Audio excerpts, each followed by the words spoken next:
Out of the gates and ready to go. Hot Mic with Hutton and Withrow is underway.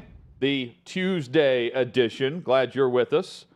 The OutKick Network includes the YouTube channel you may be watching right now. If you're not, we hope you'll go there, search out OutKick, hit subscribe, join Chad in the chat, and much more. Thank you for listening to this great radio partner. If you're doing so right now, big show planned today. A lot of reaction coming from last night's game where Aaron Rodgers tears his Achilles, done for the year. And reaction in just a moment. We've got Michael McKenry, who talks all things Major League Baseball and the playoff race, some clinching opportunities for teams, a big series with the O's and the Rays coming up this weekend.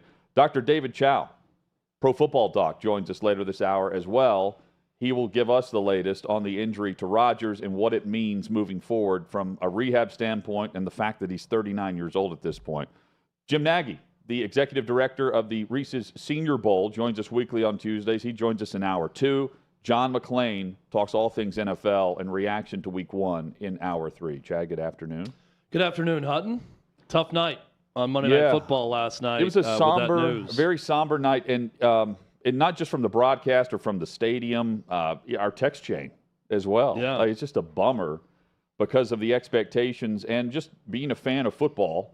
You want to see Aaron Rodgers on the field with the Jets based on what they did this offseason with everything going perfect. And then you see the injury on the 4th snap where the Achilles injury happens. He's carted off, and the murmur in the stadium. You know, you can just – the energy is sucked out of the largest attendance for the Jets. It was larger than what we've seen packed in there in years prior for them.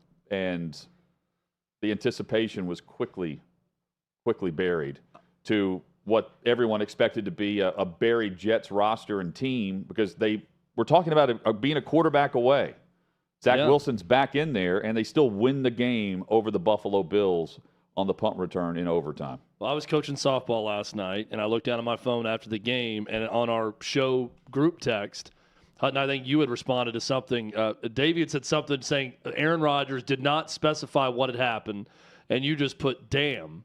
And I immediately knew he's out for the season.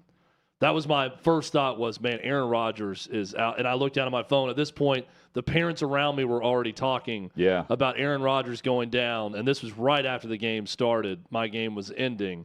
Went home and watched the game. Obviously, seen the injury that we'll talk about with Dr. David Chao. Seen that injury over and over like everyone else. Just such a deflating moment. I would hate to be a Jets fan in general, given their history, but especially right now, knowing that you are so up for this season and this moment and watching the hype around Hard Knocks. And I watched every second of Hard Knocks this year and how exciting it was. And seeing Aaron Rodgers, the human side of him, Aaron Rodgers, the leader, the friend, getting along with his teammates, everything else. And now to know that 4 plays in, that as he is a New York Jet, that it's over for the season is just debilitating to that team, that fan base, everything else. Now, Jets weren't done. They played out the game, and after falling behind by 10, they come back and win it in overtime, and I was shocked. They were able to pull it together and get that win. That's an enormous in-division win for the Jets against what I think is going to be a really good Bills team. I got the Bills win the Super Bowl in my preseason prediction coming into this one. So I'm going to talk more about this later. I don't think all hope is lost because of the strength of that Jets roster, even with Zach Wilson. But, I mean, to act like this isn't a huge, huge loss for the Jets would be crazy not to acknowledge the fact that this is awful for that team and their prospects. Yeah, and, I mean, they're no longer the Super Bowl contender. You know, Super Bowl or bust. Now it's playoff expectations. Just get there with 7 teams getting into the AFC. The Jets have not had a quarterback start an entire season since Ryan Fitzpatrick did that in 2015. The Jets, with Rodgers starting last night, they have had 12 different starting quarterbacks since 2016. And over that span, the Jets QBs have had the NFL's worst passer rating, if you combine everyone, the worst completion percentage, and the worst touchdown to interception ratio. And this was why they're a quarterback away. That defense is elite. They have plenty of talent on offense as well. Garrett Wilson's touchdown catch is evidence of that. Breece Hall's big runs. and the addition of Dalvin Cook icing that game away, or getting that field goal and getting them an opportunity to go to overtime with what the Bills were able to do on the drive. Chad, the expectations with and without him, we know that. But you win the game in that dramatic fashion, and Robert Saleh goes to the podium, and you can see where it's evident they won the battle, but they've lost the war.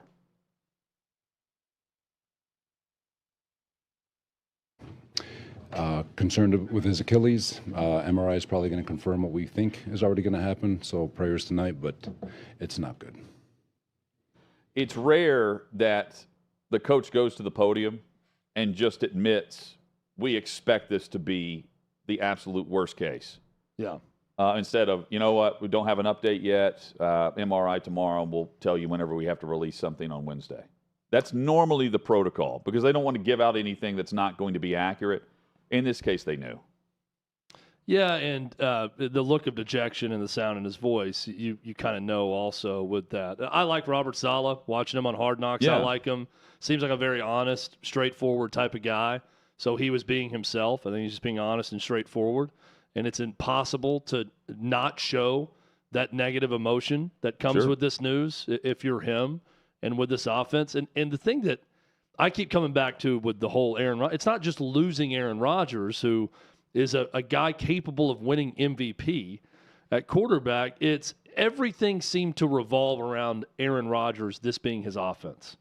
From Nathaniel Hackett to bringing in Lazard and Randall Cobb and everyone else, this was not the New York Jets offense. This is Aaron Rodgers' hand-picked offense. So it's not just the drop-off, which is substantial from a play standpoint from Aaron Rodgers to Zach Wilson. It is now you have to devise an offense around Zach Wilson that fits him better. You got to go in there. I'm watching the Manning cast last night, and they keep talking about what you got to do is get with Zach Wilson and figure out what plays he likes. This is all now about you got to get with the offensive coordinator for the rest of this game and say, what are you comfortable with? What do you like in the game plan, and run those plays. That's not easy. To now, you break camp, you go into game week preparation, you got this big moment on Monday Night Football, play the game, 4 plays in, Aaron Rodgers out. Not only is Aaron Rodgers out, the Aaron Rodgers offense is out, and we got to get something that works perfectly for Zach Wilson with this supporting cast. It's really good. Think about the emotions of that stadium over a 48-hour period, really a 24-hour period, where the Giants had played Sunday Night Football and they were destroyed by Dallas. And on the first series of the game, Rodgers is carted off. You mentioned the Manning cast. They were shocked, silent in real time. Peyton's like, oh, they're going to tape up his ankle and he'll get back out there. And then they see him leave on the cart. And everyone's stunned. Even Peyton was like, I expected this just to be a tape job, and he's back in the game. And it was everything but that. It was a lot of speculation that turned into dejection on the injury for Rodgers. And you mentioned the play call and everything set up for the offense through Rodgers. There are conflicting reports about that. There are 2 big headlines outside of, well, the Jets are screwed. What do they do now? Zach Wilson wasn't good enough even when they were competitive a year ago, and they had the option of going and getting the quarterback through ownership who said they were quarterback away, a veteran quarterback away, and now he's done after the $75 million guarantee on his deal. And who knows what happens moving forward on the cap hits. We'll get into that later. But going back to Nathaniel Hackett, who knows Rodgers very well, I buy one side of this story, by the way.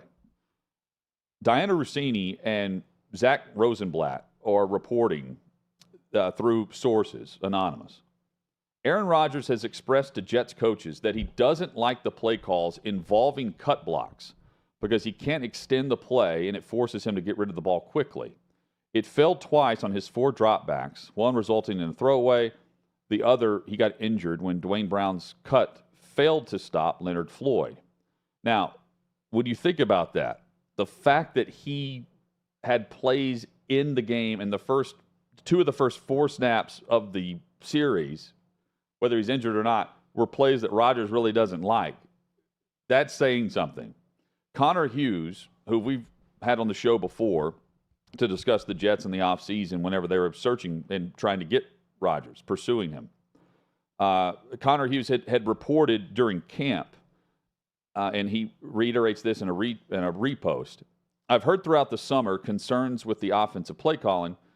The feeling was that Rodgers was going to overcome it, adjust to it as need be. He simply changed, and changed often, what he did not like. This report, though, is alarming. Your quarterback expressing concerns with a specific type of play call and then calling it anyway. Nathaniel Hackett called plays with cut blocks on 2 of Rodgers' 3 passes. He took hits on 2 of them. One looks like it ended his season. This was prior to, of course, Robert Saleh saying that they fear the worst and they know it's going to be the Achilles. How about that? Crazy. Crazy build-up. Not just the build-up, but the build-up to the build-up. With all the drama with Aaron Rodgers and whether or not he was going to play or retire or where he wanted to go, the darkness retreat, and then he gets traded to the Jets, that opening press conference where he's joking about that Super Bowl trophy looking very lonely, and they need to add to it, to Hard Knocks. And he looked rejuvenated, refreshed. Looked so ready to go, like a leader. Yes. Like a guy that got along with his teammates. And like a guy that was going to lead the team to the Super Bowl. Just now, I think in the moment, you're riding such an adrenaline rush on opening night, on Monday Night Football, you can weather the storm maybe a little bit better. Yeah. And they did last night and found a way to win it in overtime, and good for the Jets doing that's a big win for them. But now what's the come down? What's it like coming back to work? Well, they're on Aaron the road Rodgers in Dallas next out, week. Just the whole regrouping, reassessing what you're going to do offensively. But that Jets defense is really good, and Zach Wilson has some really good players around him on offense that they just got to figure something out to try to – I'm with you. I don't think it's a Super Bowl team, but it's a possible playoff team. Even with Zach Wilson, they got to figure out a way to make that happen. And they were they beat the Bills once last year. Yep. Patriots got them, and they rebound and beat the Bills. And they went on a stretch where they won 4 or 5 straight games after dropping a couple to begin the season. And they won that crazy game 31-30 in Cleveland. Chad, the other thing that's going to be a headline with this is the turf. The turf. On a soggy, wet turf at MetLife, that the injury occurs in that tackle attempt, in that sack attempt, as he gets the ball away. This is, players are upset that now there's just 14 teams with natural grass. 4 of the stadiums use this new coconut shell turf that is apparently way better than the recycled tires and rubber that is on the turf at MetLife. It's much cheaper, and it's once you get it down, you maintain it, but it's much cheaper than having natural grass on a stadium with 2 NFL teams playing on it, especially back-to-back. They wouldn't have been able to do that had it not been for the turf that was at that stadium. Keep this in mind, though. The NFLPA and the players complain about this all the time, and I think rightfully so, but you've got to do more than just complain about it if you're the players who feel like it's causing more injuries than not. Henry gets hurt in Indianapolis. Players always complain about the turf at MetLife. There are other stadiums as well. The Titans have recently gone. They have an outdoor stadium to artificial turf. They're one of the 4 stadiums that have this new coconut shell. Yeah, right? And you actually have to water it, believe it or not, to keep it moist and to keep it, better than whatever the rubber does with the cleats and the joints and the soft tissue injuries. Dallas and SoFi with the Rams and Chargers are the other 2, plus NRG with Houston. Those are the 4 stadiums that have it. Artificial turf anywhere else is the old school turf that MetLife is currently using, and players hate it, but there's nothing they can do about it. If anything's going to make something change with that, it's this story. I don't know that it does. But, you lose Aaron Rodgers on the 4th play of the season. If the turf is a contributing factor, David Bakhtiari, his former teammate. Dr. Chao about this. Yeah, we'll get into it with him. But his former teammate, posted on X about it, saying it's ridiculous that this continues to happen and that essentially said, everybody cares more about soccer players' health because they're going to change to grass and they're going to only play on grass for World Cup because matches. Messi refuses to play on turf. Yeah, and instead of the NFL and this multi-billion-dollar product, they don't care enough about players' health to change out the from turf to grass. Quite frankly, neither do the players because they play on the turf. Yeah, and they can negotiate this stuff. I mean, again, it goes both ways. It just sucks that the injury takes place, and he had been dealing with the calf issue this off season. Dr. David Chao joins us in about 40 minutes to discuss all of this. They have put calls into vets to back up Zach Wilson. Robert Saleh, though, said this is Zach Wilson's job now. They're moving forward with him. One of those is Case Keenum, apparently, where they could potentially trade for him. He's the third-string guy in Houston, essentially a coach, more or less, behind Davis Mills and, of course, the starter C.J. Stroud. But whoever they bring in, it's going to take some time to get ready. If they trade or if they go sign. Wentz is available. Cam Newton is available. Colin Kaepernick has apparently reached out and said he's available. It is a mess for the New York Jets right now. Tom Brady's not reached out, though, yet, right? I wish he would, but I don't believe Even he though has. many people have had some fun with that one. Hate to break it to you, but he's not reached out yet to the Jets. No. Yet. Coming up, Michael McKenry and the teams that can clinch sooner rather than later in Major League Baseball. Next.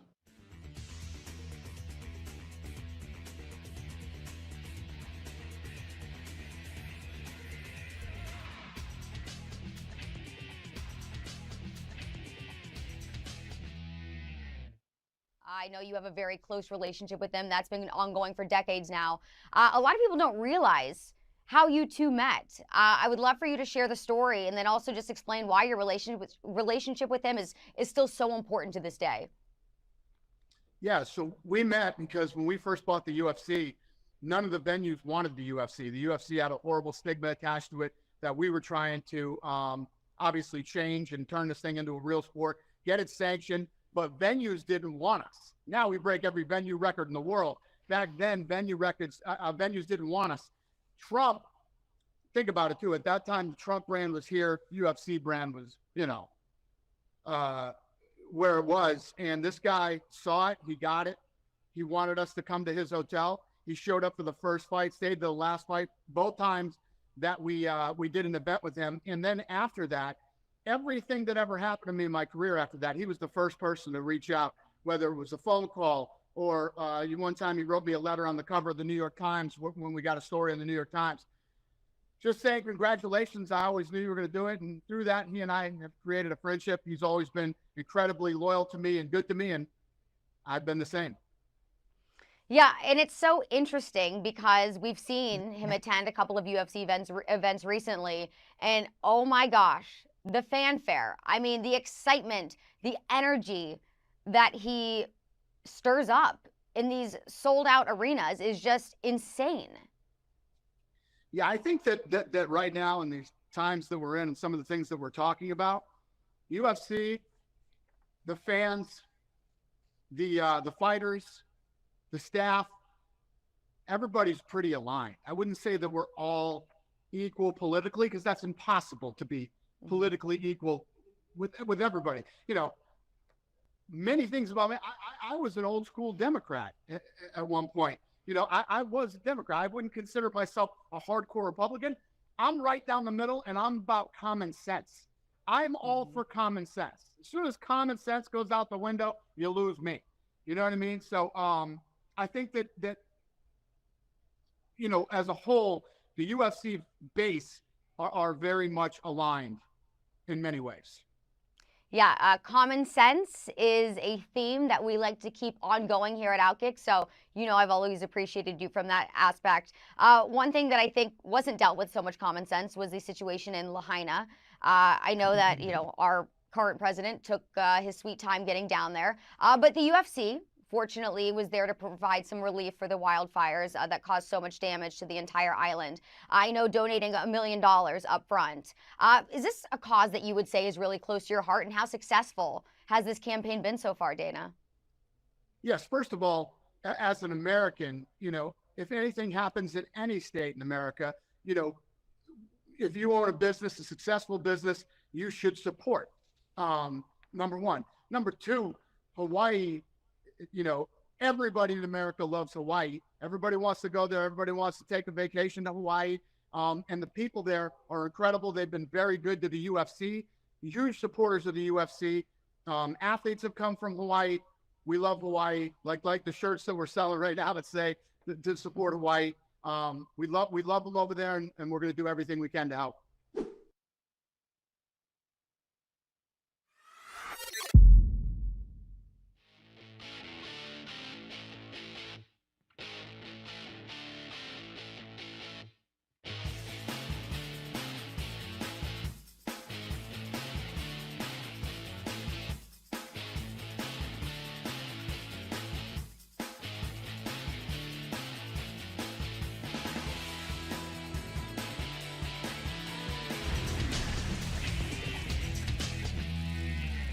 Sixth and Peabody, our location with EHA Beer and Old Smoky Moonshine. Hot Mike with Hutton and Withrow rolls on across the OutKick network.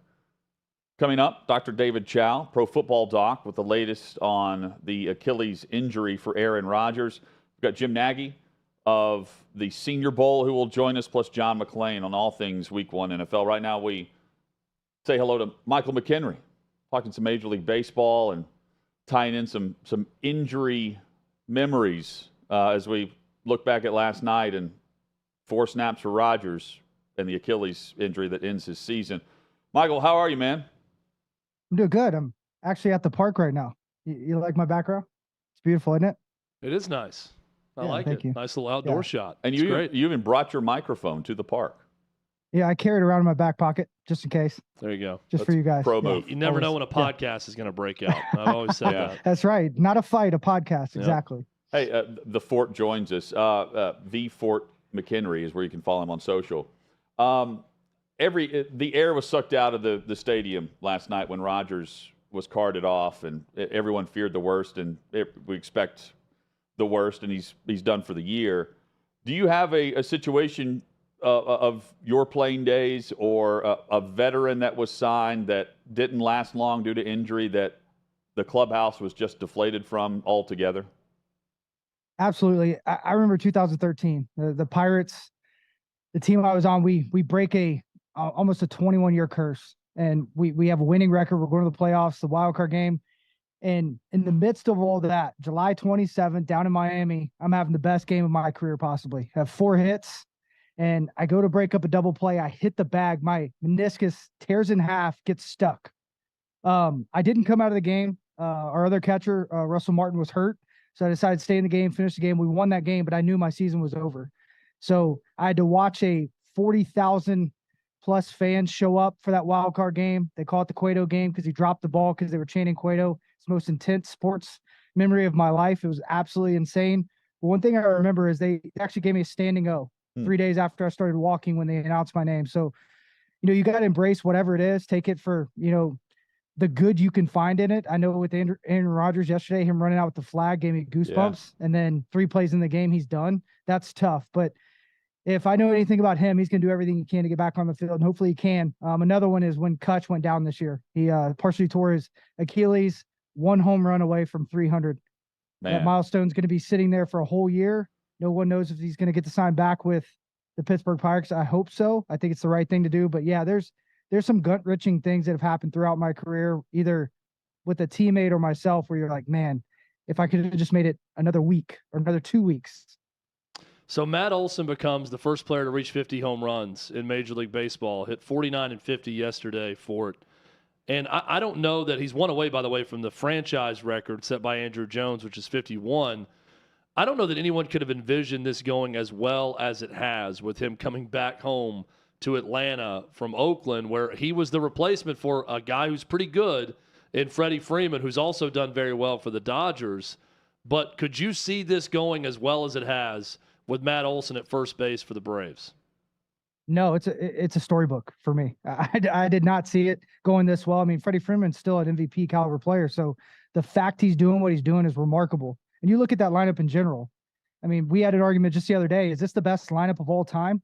And you could easily argue that this is a better lineup than the 1927 Yankees that had Lou Gehrig and Babe Ruth. I mean, the reality of what they have on that team, I mean, you look from top to bottom, when your number 9 hole hitter is a rookie of the year from last year who has almost an 800 OPS, your 8-hole hitter is an all-star shortstop, and then you have in the middle of your lineup guys hitting 30, 40, and 50 now home runs. It's a joke. The fact that the Phillies gave that ball back says enough. You know, there's no way you ever go anywhere in Philly and they give you any rite of passage. They did with that ball. That was outstanding. I thought it was very, very graceful and also well-deserved. I think Paul Goldschmidt said top 5 all time. He's a No historian of the game. After having played the Braves and researching, he says probably a top 5 offense in the history of Major League Baseball, which is a long history. Long history between the Braves and Phillies also. In the middle of a 4-game set right now. They split the doubleheader yesterday. They play again tonight in Philly. They're also going to play another series in Atlanta. I'm watching some of this, and I'm thinking, how much does this matter? Right? The Braves have won the division. Is it something that as you get ready for the playoffs, this is something that could be a preview of a playoff series?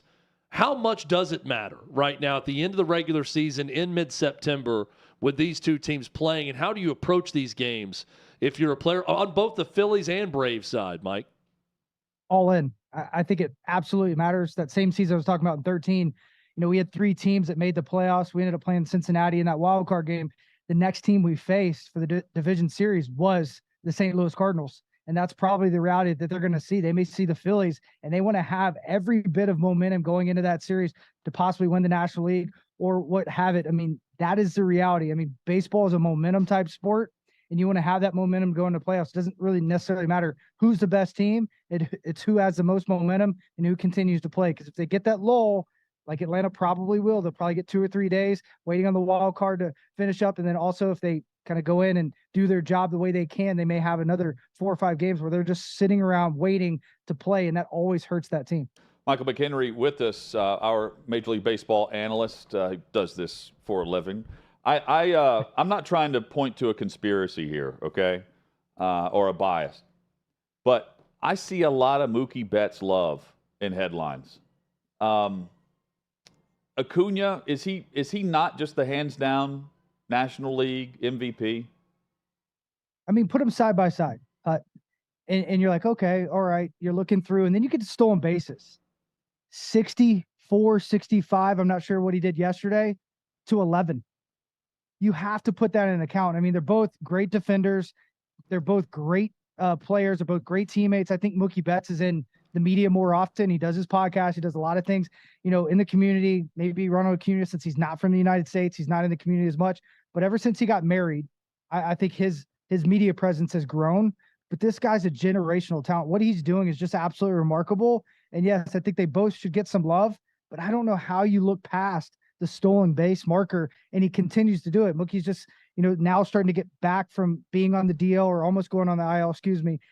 But Acuna's done it every single day. He's played every single game. I mean, you have to take all that in account. This guy is phenomenal. If he does this for a year or two, you're talking about one of the best players of all time. Yeah, and Betts as the leadoff hitter, he's had 103 RBI. Mm-hmm. Yeah, the third player, I believe, ever with 100 RBI from the leadoff spot. Is that also? I mean, the stolen bases will be. They'll point to the rules changes, right, as helping all this, the clock and all that. Is that working against Acuna more than it's helping him? And is it the leadoff spot for Betts where he's scoring runs with the bat at the plate as a leadoff guy that's benefiting him in this entire race? Well, I mean, you got to think it's a quarter of a century. I mean, you're talking about 50 plus more stolen bases. It's remarkable. And then too, yeah, absolutely. I know you guys do. I like Mookie. I think the world of him. I think his ability to move around the diamond, do different things. But I think hands down, you have to look at Acuna Jr. and say this guy is by far head and shoulders above the league of what he's doing, because you're putting yourself in harm's way. That's why a lot of guys don't run. When he's running like that, I mean, you're running with a little bit of chaos, a little bit of saying, hey, I'm just going to leave it all out there. And that's what I respect about him. I mean, Mookie could probably steal 40, 50 bases. He's got that type of pedigree. He's got that IQ when it comes to baseball knowledge, and he also has the speed. So the reality of it is he's playing as that leadoff guy, getting on base, scoring runs, driving in runs, but so is Acuna, and there's a good chance he's up near 100 when it comes to runs scored and also RBI by the end of the season. So we still have a little bit of time left. The Orioles continue to be an amazing story. Number 2 in the power rankings, but they continue to try to finish strong, 8-2 in their last 10 games. The Rays are right there, though, in the AL East. 3 games back, and they have a massive 4-game series that starts on Thursday between the O's and the Rays.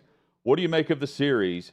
And what happens to Baltimore if Tampa Bay catches them and ultimately wins this division after they have done everything possible to win the AL East and clinch?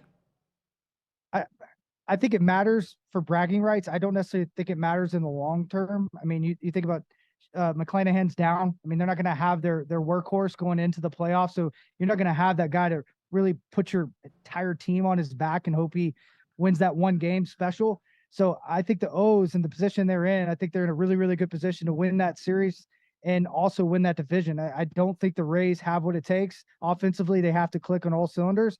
I feel like the Baltimore Orioles just have so much ability, so much talent. And with their catcher, Rutschman, he's been an absolute glue for that team inside that clubhouse, on the field. Ever since he's shown up, they've been a completely different team. As long as he's on the field, I'm never going to bet against him. So Steve Cohen in New York continues to show that who he wants, he gets. They are going to hire David Stearns as their president.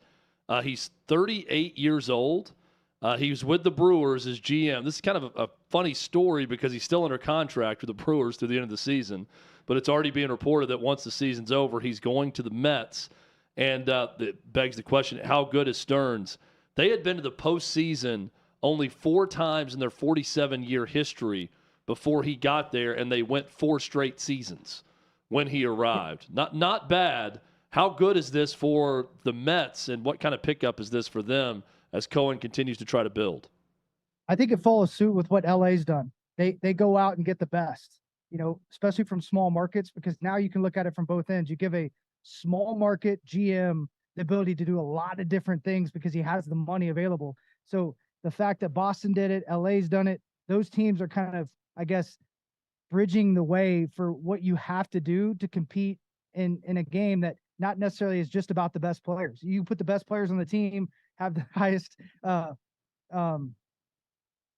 money spent over the last probably 3 or 4 decades, because it's been remarkable how much money the Mets have spent, and you still aren't guaranteed to win. I think bringing in a guy that's young, he's vibrant, he's got a ton of energy, and he's shown what he can do with his pedigree and what he can do with the product on the field. And the fact that he's put up a 3-headed monster in Milwaukee, he was able to trade his closer last year and actually get better in the bullpen. What they've done is really, really special, and I think they've done it in a multitude of ways. So he's going to bring a lot to the New York Mets, and I love that they made him president of baseball operations. They have to allow that to happen. So I'm kind of wondering who Milwaukee's going to bring in, especially since they're in my division. Michael McKenry, our guest. So the Angels are now open to trading Trout if he wants out. Would you want out if you're Mike Trout? Yeah, I don't know if I'd say it out loud, though. I don't think that's the type of guy he is. I think he always wants to be there first for his teammates. But yes, they've kind of, played their hand over and over again that they're not real sure how to put that winning product on the field with the best players in the world. So, yeah, I think it's time for Mike Trout to go somewhere. I hope he doesn't go to the Yankees. I hope he goes to a place where he really fits, maybe a mid-tier market team. And hopefully it helps the Angels too. I mean, I hate that a huge market like that cannot figure out a way to win. I mean, it's kind of mind-boggling at times because they went out and did everything possible that they thought was right to win this year, and they still couldn't win. They couldn't keep guys healthy. So I think trading Mike Trout, kind of bolstering your youth and trying to do something different in Anaheim's great for them. And I also think it's great for baseball if you can take Trout out of Anaheim and put him on a winning team where he can really shine, because we don't really get to see him play that often. They're never playing for much. Yeah, it's remarkable that they didn't win more with 2 of the game's best and the best. Well, 3 of the game's best if you look at it the right way, because it's Ohtani's been 2 players, and yeah, it's wild. So being around one of the NFL teams, I've seen body doubles before, and if not body doubles, Photoshop. Have you witnessed this? Just thinking back to your career, and Ohtani is apparently having one too, where they're going to just Photoshop his head on a body double for the team photo. I have not seen that, and I think you wait on your best guy. If you can't get a photo shoot with your best players out there, you wait. Why push that day wait? back. Why wait this far into the season to have the team photo? I agree. They do it every year. Almost every team. The Pirates just did theirs 1st of September. I don't know if they wait on those call-ups, but I mean, I think the team that needs to be represented is the team that first made that club. The opening day roster is the picture that you should take. They wait every single year. It's like, whatever, we'll just push it down the road. But the reality of it is, I've been on a team where they fired guys, and here we are taking a picture, and that's not okay. I mean, that doesn't tell the history. You know, that doesn't say anything about the year, let alone who started it. It should be the opening day roster. Yeah, Is that absolutely. Is that bad? Chad, you remember Bud Adams would always have his, the owner of the Titans, but the late owner would always have. He would always be in the team photo, and he lived in Houston. Yeah, he wouldn't be in the photo, Front and center but in a nice find suit. his way in the photo, Beautiful, one way or the other. A tailored suit, right in the middle of the Yep. photo, smiling. So it'd be like Waldo. Yeah, Everyone else is squinting due to the sun, and he's not. that's right. Fort, you're the man. Thanks, buddy. Hey, appreciate you guys. God bless you. Have a great day. There's the Fort. Michael McKenry, always great. Hutton, here's a stat for you. Okay. So Matt Olson, Ronald Acuna Jr. became the fourth pair of teammates that one went for over 50 home runs, another went for over 50 stolen bases in the same season. The others, 2017 Marlins with Giancarlo Stanton and D. Gordon, 2000 Cubs with Sammy Sosa and Eric Young Sr., who, by the way, is the first base coach for this Braves team, and the 95 Cleveland Indians, Albert Bell and Kenny Lofton. How about that for a blast in the past? They deserve more Fourth credit. pair of teammates ever. Pro Football Doc. Pretty good list. Dr. David Chao on the Rodgers Achilles injury next.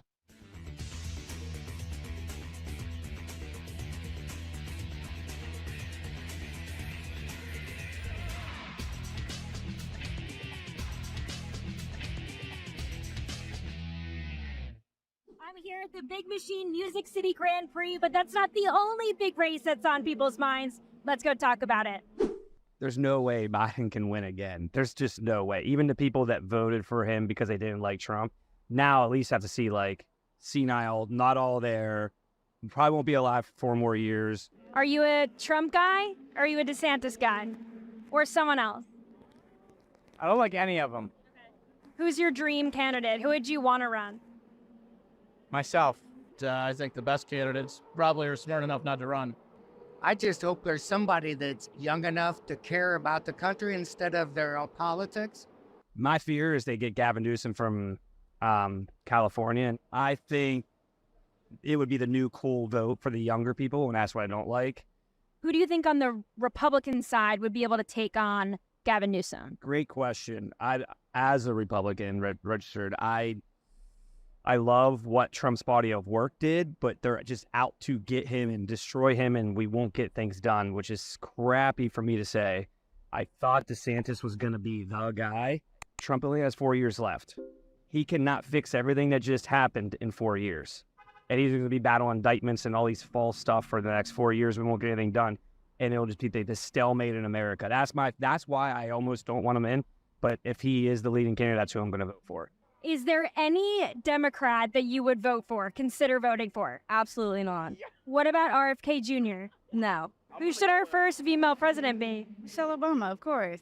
Yeah. I'm going to go with Harambe 2024. We have the 2024 presidential race coming up, and I wanted to see who you thought your favorite TV characters would vote for. Homer Simpson, like who do you think he would vote for? Donald Trump, all the way. Vito Corleone. Whoa. Whoever advances the cause of the Corleone family. Yeah. Tony Soprano. If Tony Soprano is voting in the 2024 election, who do you think he's voting for? I'm going to go Ron DeSantis. Okay, why do you think that? Just seems like a Ron DeSantis kind of guy. Is this a meatball joke that you're trying to make right now? What about Homer Simpson? Homer would vote for Biden because he's a dope. Who do you think Napoleon Dynamite would vote for? That's a good question. I actually don't know. There's a right answer here. He's voting for himself or Pedro. There's a Viking show, I think. Okay. Maybe that's Hulu. I don't know. So in the Viking show, whatever the main character is, who do you think they would vote for in 2024? Probably a goat or a dog. I think we have one of those in office right now. So who do you think Jon Snow would vote for in this upcoming election? I'm going to say Donald J. Trump. Why do you think so? because Game of Thrones is all about drama, and Trump comes with the drama, baby. Would you vote for Trump from jail? Yeah, probably. Yeah, probably. Because at that point, what else do you have to lose? Okay, would you vote for Trump from a jail cell? Yeah, baby, I will get Trump out of jail. Would you vote for Trump in jail? Oh, yeah. Based as The thing that Trump needs to remember is there's another political figure that said, I don't recall very well. Yeah. And that's all he's got to say. Is there like a dream candidate, someone that you think could like save us all? Yeah, Jesus. Amen to that.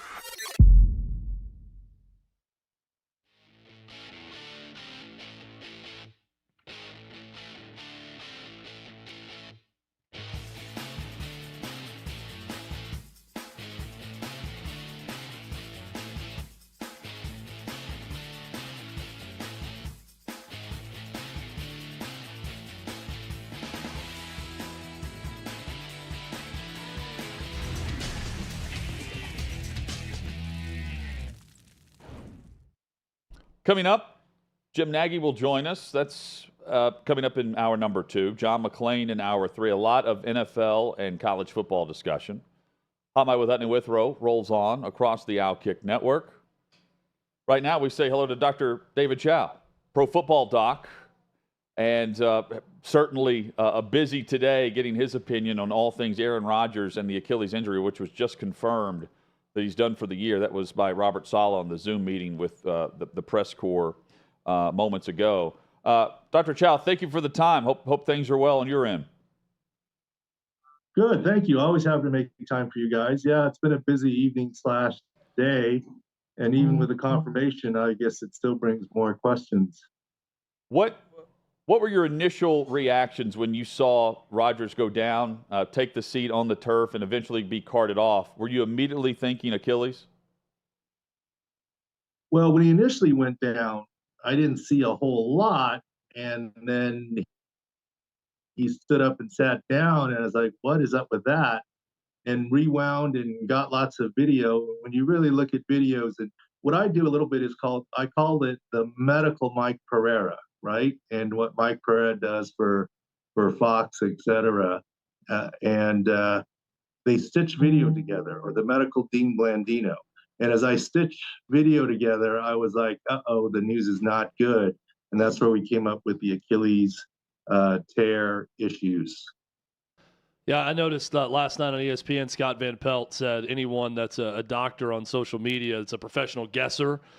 You had a great response to that, though, doctor, about what it is you're actually doing. You're not sitting down with the patient, but you are looking at not just one bit of video, but as much as you can see to try to give your professional opinion, right? No question. And is it a guess? It's at best or worst an educated guess. You guys know we have a 95% track record. I studied video in the NFL when I was with the Chargers.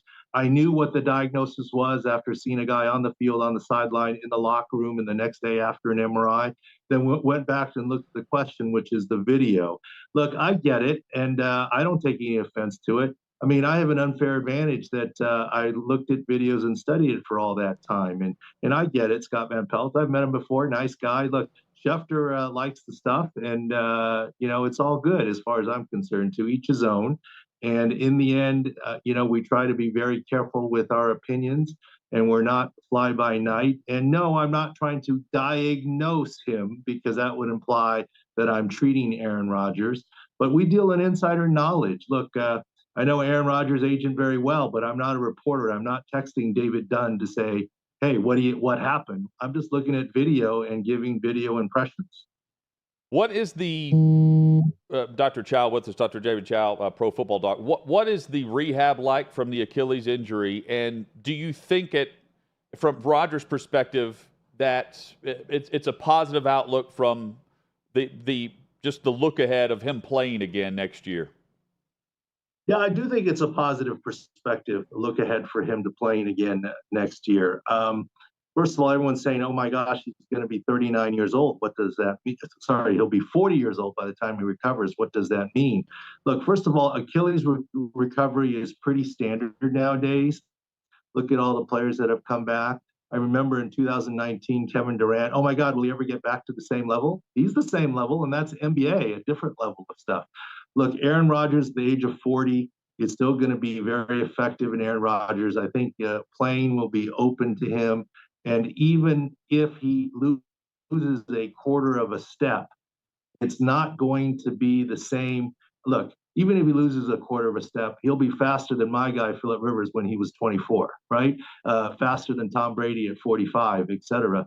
And I don't see how a competitor like Aaron Rodgers goes out this way. For example, the last memory of him is on the turf and sitting down and getting carted off. He's too much of a competitor. He doesn't want to go out this way.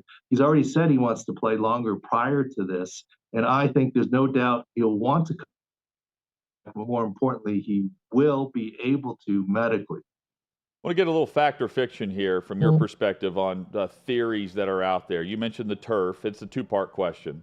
Could the turf have played a factor in this? And we had you on whenever Joe Burrow went down with his calf injury on day 2 of training camp. You mentioned he's got to be 100% coming back. It could cause further injury and issues if he's not 100%. There were off-season reports that Rodgers suffered a calf injury back in May or early June. Could that have played a factor in what happened last night? Well, so the first question is, could the turf play a factor? Fact. Could his calf injury play a factor? Fact. Okay. But is either one of those the biggest factor? Fiction.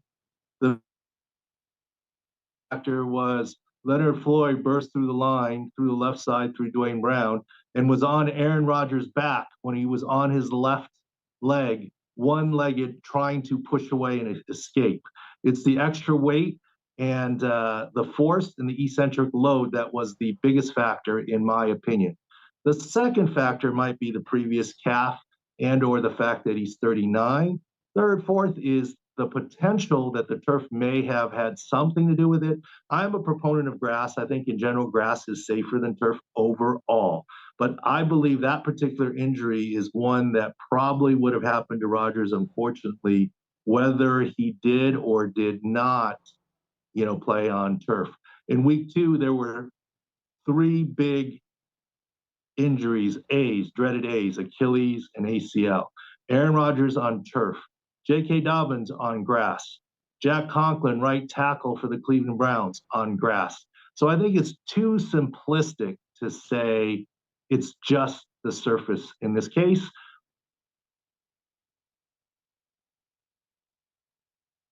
Dr. David Chao a little with bit us. Better than turf. So just from a broad perspective, though, in your 17 years as the lead doctor in the NFL for a franchise, and then also just observing, do players have an argument to be made about turf over grass causing injuries? Is that where, just in general terms, you felt like more injuries occurred than not? Or does it even out? Well, it depends on what injury. Yeah, you got to understand, if you're trying to do this scientifically, there are half the fields that are grass and half that are turf.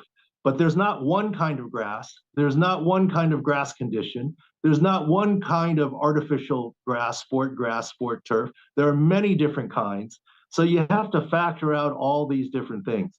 Look, as much as we say that turf maybe causes a little more injuries, remember down in Houston, the Texans grass with the pallets and the seam caused a Wes Welker ACL tear. So it's not absolute, but overall, over time, there is slightly more injuries, yes, on turf than on grass. And the current version of turf is way better than the old concrete AstroTurf. It's about footing and getting your foot stuck, and it still happens a little more. Look, this weekend there was a lot of wet weather, and because of a lot of wet weather, I feel like there were fewer, bigger, lower extremity injuries, but more hamstring issues because of slipping and sliding. So it's 6 of one, half dozen the other sometimes. How big of a problem is it if the players in the league believe that artificial surfaces are a problem in terms of the psychology of it going into it? Because clearly they think maybe it's even a bigger problem than the actual scientific data shows us that it is. But if the belief is that they're unsafe, or that it's less safe than grass. Could that be a contributing factor to anything? And how do you look at that if you're a team or the league, if players are saying this? Well, players have a right to after their initial drafting, choose where they want to go to some extent, right? And they can vote with their feet and where they want to go, and they're free to do it. Look, I'm coming out in favor of grass, but it's just not so profound as some make it out to be. That's all I'm trying to say. And you can't blame every injury on turf like this one on the turf itself. That's all I'm trying to say. Is there a psychological factor? Maybe, but the reality is in general, there's one more major knee/ankle injury a year on turf than on grass. And, is that enough to make owners change their mind? That's up to the owners. But I'm also told, and I'm not trying to, get involved on this side, but that was an issue that was collectively bargained, and the players didn't necessarily follow through and demand it. Yeah. And they could have. So maybe the next time around they will, and we'll go from there. So you're not a sports psychologist. I know that when I asked this question, but psychologically, from injuries you've treated like this, how difficult is it for players to get past it and play at a high level from a mental standpoint and not worrying about something like that happening again?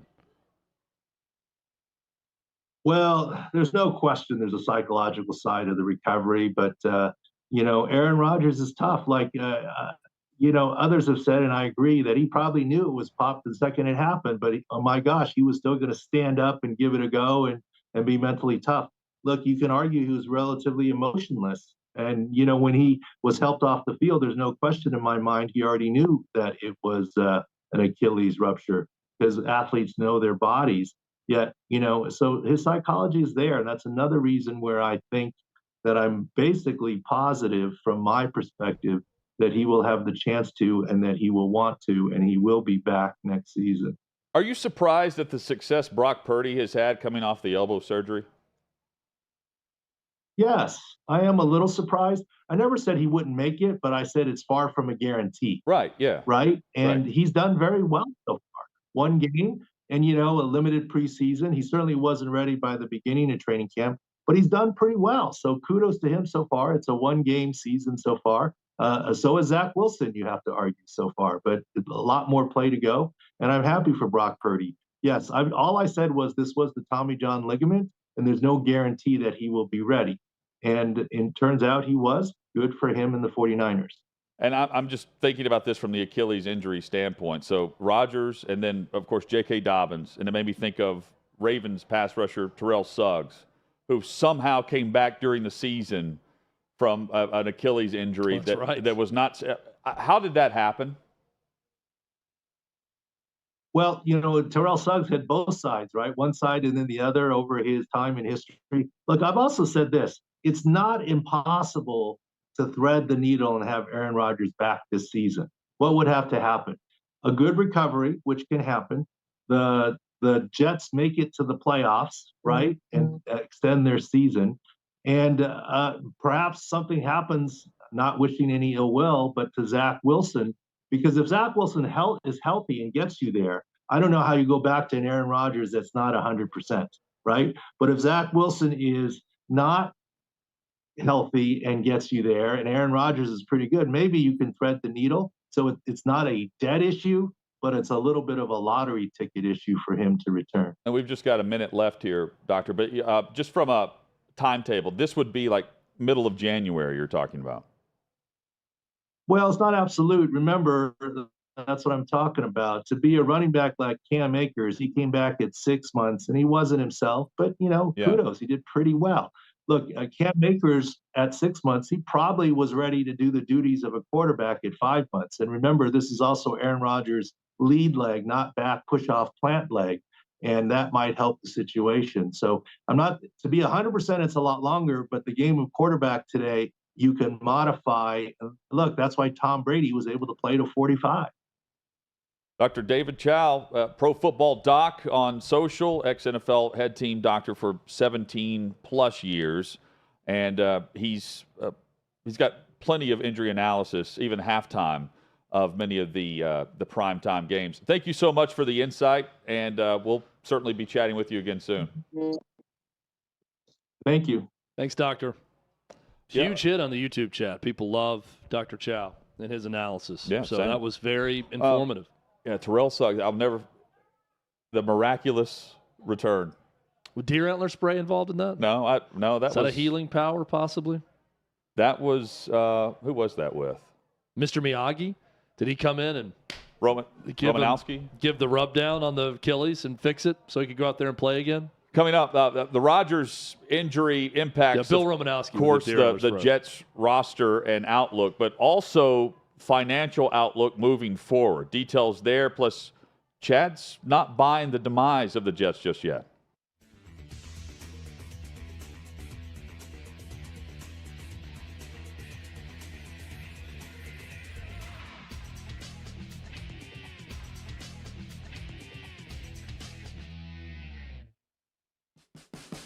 What you're experiencing is the bold taste of a Southern legend. Old Smoky Moonshine and Whiskey, authentic Tennessee mountain-style spirits.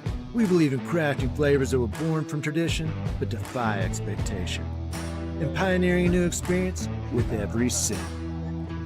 Because if it doesn't do this, it ain't this. Old Smoky Moonshine and Whiskey. Come on.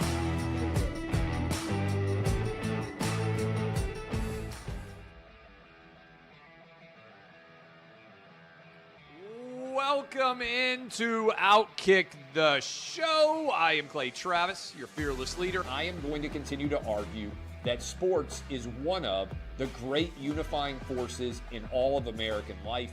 ESPN is a sinking ship. Democrats are now the party of the white, woke college graduate.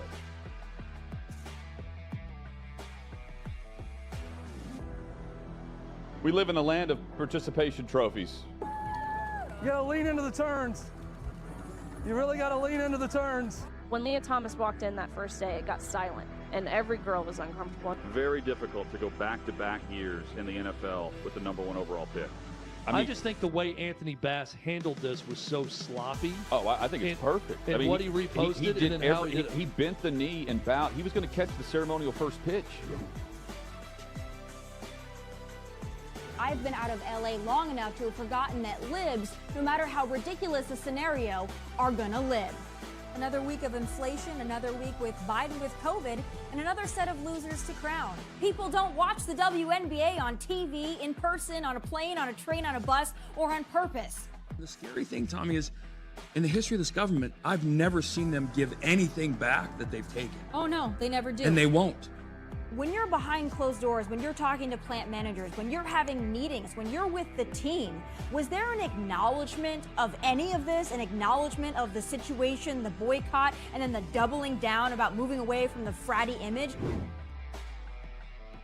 We've seen coaches throw water bottles. We've seen coaches act like idiots. We've seen coaches slap other coaches. But I think if you're involved in carjacking, you're inherently a rotten human being. The level of stupid that sometimes gets on our YouTube chat just gives me a headache. You're born a male, play with males. You're born a female, play with females. Don't at me about it, people. I'm pissed off about this. I never did it before in my life, but Trump is being cheated. The American people are being cheated. We, ladies and gentlemen, are being cheated. I believe this person is the greatest player anybody alive will ever see. How can you hate Derek Jeter? A guy's on-base percentage tells me his batting eye, and a guy's slugging percentage tells me if he's a threat.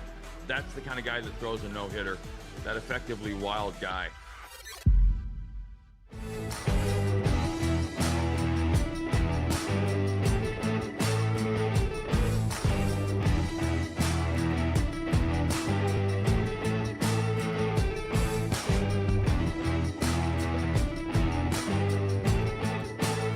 Old Smoky Moonshine and Whiskey, a bold taste of a Southern legend.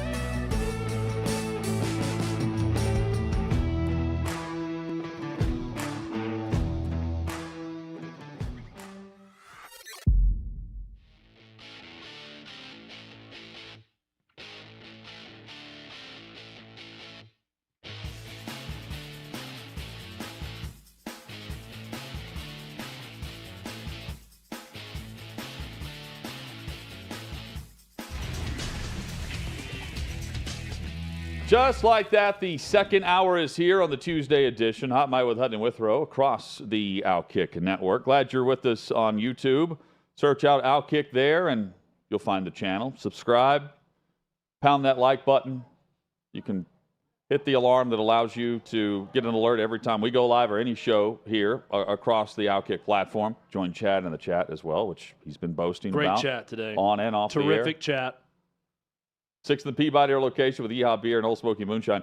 Jim Nagy joins us in 20 minutes. He's the executive director of the Reese's Senior Bowl. He was present and was scouting Texas, Alabama, and had scouts at the Colorado matchup against Nebraska. We'll ask him about Shedeur Sanders and much more, and other quarterbacks. Speaking of quarterbacks, the headlines today, of course, surround Aaron Rodgers and his future, not just for the season. He's done for the season. That's confirmed through Robert Saleh, head coach of the Jets today, with the ruptured Achilles. But what about the future moving forward?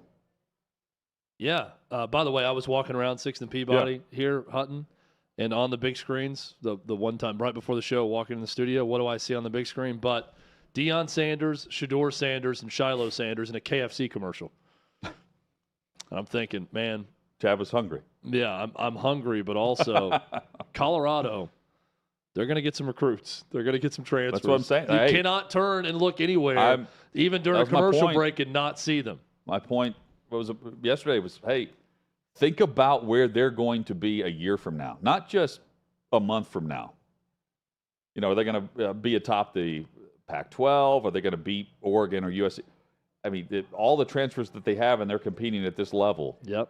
The transfers that they'll have a year from now should be remarkable. If you do not like Deion Sanders and the way he's going about it, you're going to be very angry in the upcoming seasons. That is my prediction.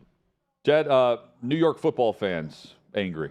Oh, yes. Giants blowout on Sunday night, and then Jets fans losing Aaron Rodgers on the 4th snap of the game in the first series with an Achilles injury where he's carted off, and Zach Wilson, who the franchise admitted wasn't good enough. Former number 2 overall pick, admitted to the fan base and to everyone, hey, we're a quarterback away. We've got the elite defense. We've got pieces in place. We need the veteran QB. And they did everything possible to go all in, and miraculously he came out of the darkness retreat in the cave, and he saw green. He saw the Jets. He did. And he was the Jets quarterback soon after that. He restructured his contract. So the revised contract for Aaron Rodgers is worth $112.5 million for 3 years. $75 million is fully guaranteed. So as of right now, the $75 million fully guaranteed, the Jets have paid him $18.75 million per snap to Aaron Rodgers. There's a $35 million bonus that is paid this year. Base salaries are guaranteed, and there's another $35 million bonus for next year. Plus, there's some money tacked on in 2025 where the base salary is currently $37.5 million. And just looking ahead, this impacts the Packers because Rodgers needed to play 70% of the snaps if the Packers were going to receive a Jets first-round pick. So they will end up getting a second-round pick from New York, not a first-rounder. That's a huge difference there. They financially went in on the quarterback for the Super Bowl run. But what if at 39, soon to be 40, Aaron Rodgers just hangs it up for whatever reason? You know, if he doesn't feel right, if he comes back and rehab isn't going well, whatever. What if he retired? There's a dead money hit on the cap moving forward that the Jets would have to either renegotiate and pay out and spread it across several years instead of 1 or 2 moving forward, or they try to settle something to where they get some cap relief in future seasons, but it's probably more of a long-term argument that isn't soon to be resolved by next season's off season, where they've got some money to spend. They still have about $9 million under the cap currently. with right now projected to have $23.5 million in cap space next offseason. And that's all because of the money that's allocated to the veteran QB and across the roster and the young talent that they have coming up. Sauce Gardner in a couple of seasons, Garrett Wilson in a couple of seasons. And even if Zach Wilson, hypothetically, leads this team to the playoffs, what do you do with him if you don't have the cap space to give him something if he's earned it? There's a lot of issues that carry forward just based on this injury, more so than, well, they're done for the season. Don't bury them yet because they're extremely talented on defense. But as of right now, financially, it's bleak. There's a $40 million dead money hit on their 2025 salary cap, for instance, based on the deal. A lot of issues that they're poring over, and there's more depression than just about the here and now coming from Robert Saleh. Not necessarily him, but Joe Douglas. While they're looking around for a veteran that may be available to come in and back up Zach Wilson, we'll hear about that soon because they start the week tomorrow getting ready for practice against the Dallas Cowboys on the road. Chad, it's not as simple as just saying, well, if he's done, they move on and there's no repercussions. This lasts a little bit. And it's a lot like New Orleans with Breeze. They spread that money around on their cap to where when Breeze left and retired, they didn't take the hit in one big year. The Jets would be having to do the same, but they would need Rodgers to play some ball with them again. It's bleak. It's awful. I'm not going to sugarcoat it. I really feel bad for them. Yeah, you went through the financials, and I get it. Right? I like that they went all in the way they did, and for it to potentially end the way it could is awful. It sucks. It sucks all the way around. I feel for Aaron Rodgers. I feel for Jets fans who have been with that team for years. I feel for ownership. I feel for Robert Saleh. I feel for his teammates. It's an awful. I feel for the NFL because we all wanted this story and we wanted to follow the Jets all year. Think about the primetime games where the Jets are now. It's a miserable situation all the way around, and that primetime schedule is yet another example of that, which now does not have the same bang for your buck because Zach Wilson's the starting quarterback. But Robert Saleh said today in his press conference, quote, "I don't get why people are putting an obituary on our team name. Aaron is an unbelievable piece to this whole thing, and we love him. But there are 52 other guys here and 16 more on the practice squad." Saleh mentions the championship caliber defense. Now, normally I would chalk that up to coach speak and say, okay, great. 52 other guys. Well, none of them are Aaron Rodgers, future Pro Football Hall of Famer and a quarterback at the most important position. But Robert Saleh is not wrong here. I am not ready to bury the New York Jets. Why? That's an elite roster all around the quarterback position. Do I think Zach Wilson's good? No. But Zach Wilson was the number 2 overall pick for a reason. He's got some talent. He was terrible a year ago. Not only was he terrible, he came across as a terrible leader with his lack of accountability and the way he handled some situations. Do I believe the player can improve and learn from mistakes? Absolutely. Do I think Aaron Rodgers helped him this camp? For sure. Can Zach Wilson be a little bit better? Yeah. I don't think he's got to be great. I think he's got to be a little bit better than he was a year ago. And if he's better than a year ago, this is still a team that can do some damage this year. But even with a mediocre Zach Wilson at quarterback, Robert Saleh needs to look no further than his previous employer for the template of how you can get this done with an elite roster around a mediocre average quarterback. Brock Purdy is better than Zach Wilson. I'm not saying that Zach Wilson is Brock Purdy right now. They may have a find in that guy with the 49ers. But you know what else Brock Purdy isn't? A top 10 quarterback. And I have thought for a long time you had to have a top 10 quarterback to win the Super Bowl as an NFL team. I don't know that that's the case for the San Francisco 49ers. I have them in the Super Bowl. Why? Elite roster everywhere except quarterback. What do the New York Jets have right now? I believe an elite roster, almost every position group outside of quarterback. If Zach Wilson can simply manage the game and not get them beat and not make the huge mistake and make the plays that are there with a great receiver like Garrett Wilson, with a terrific running game, with Breece Hall and Dalvin Cook, and with an elite defense that may be top 3 in the NFL, can they go 11-6? You're damn right they can. And guess what? If you're 11-6, you're in the tournament. And once you get in the tournament, you can win it.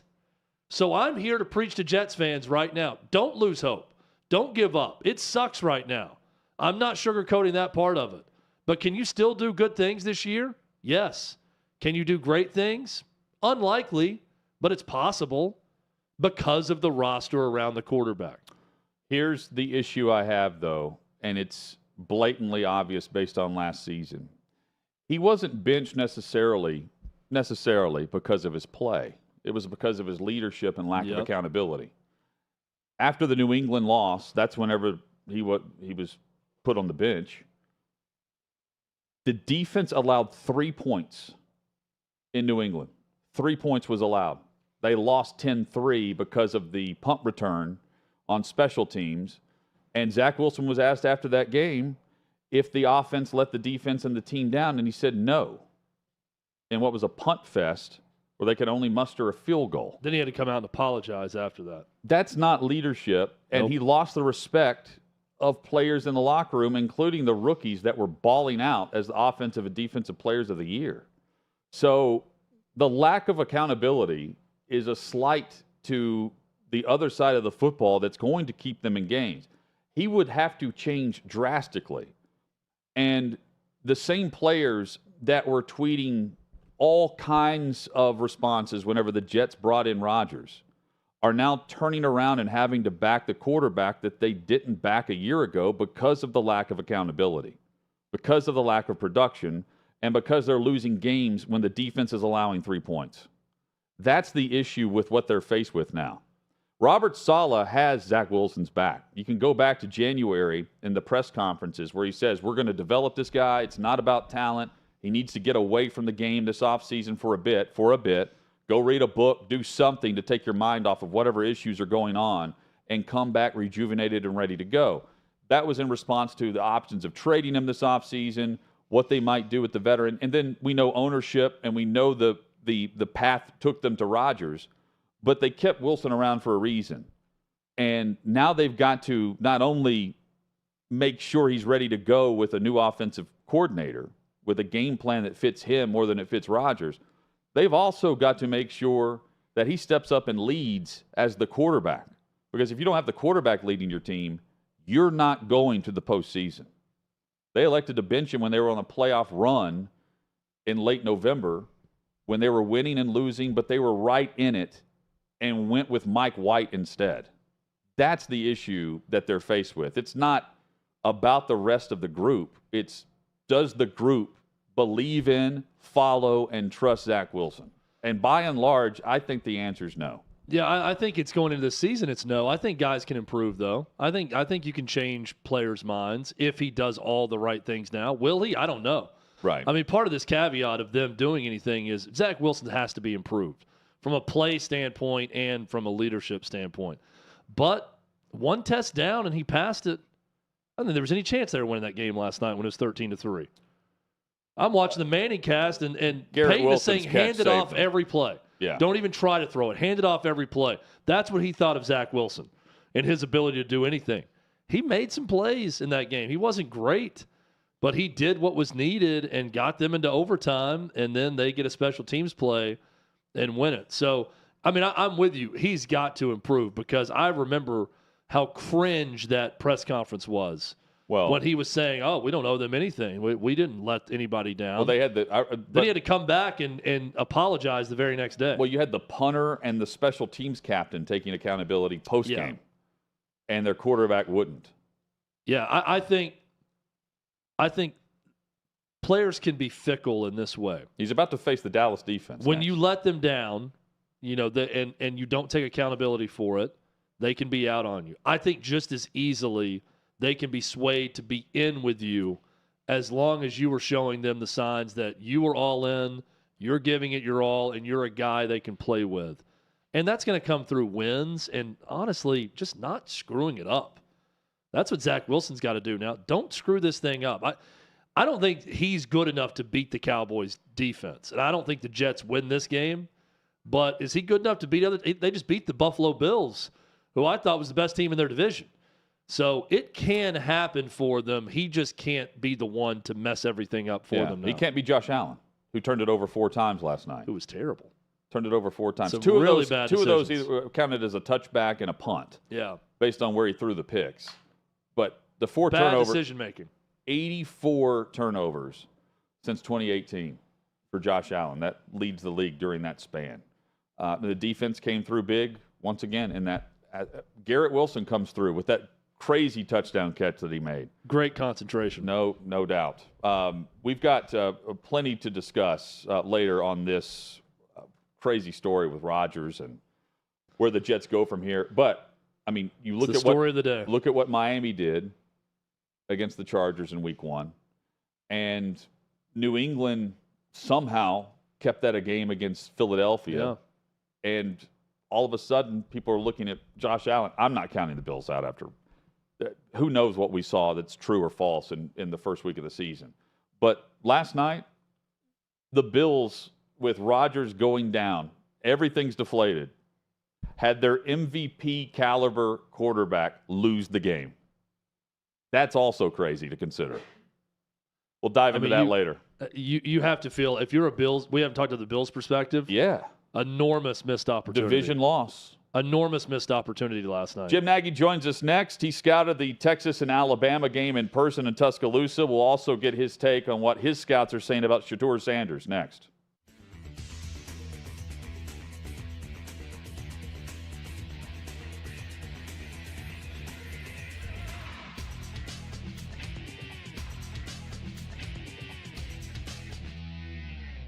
Hey, Davey Hudson of OutKick here. We are at SEC Media Days 2023 in Nashville, Tennessee.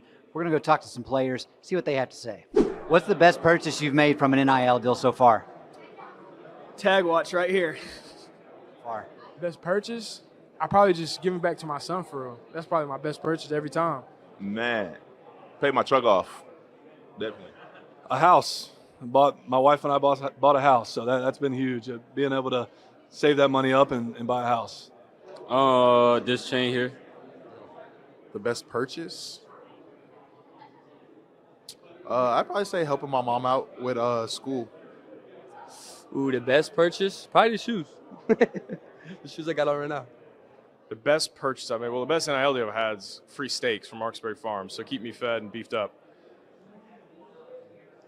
With it? Ooh, purchase?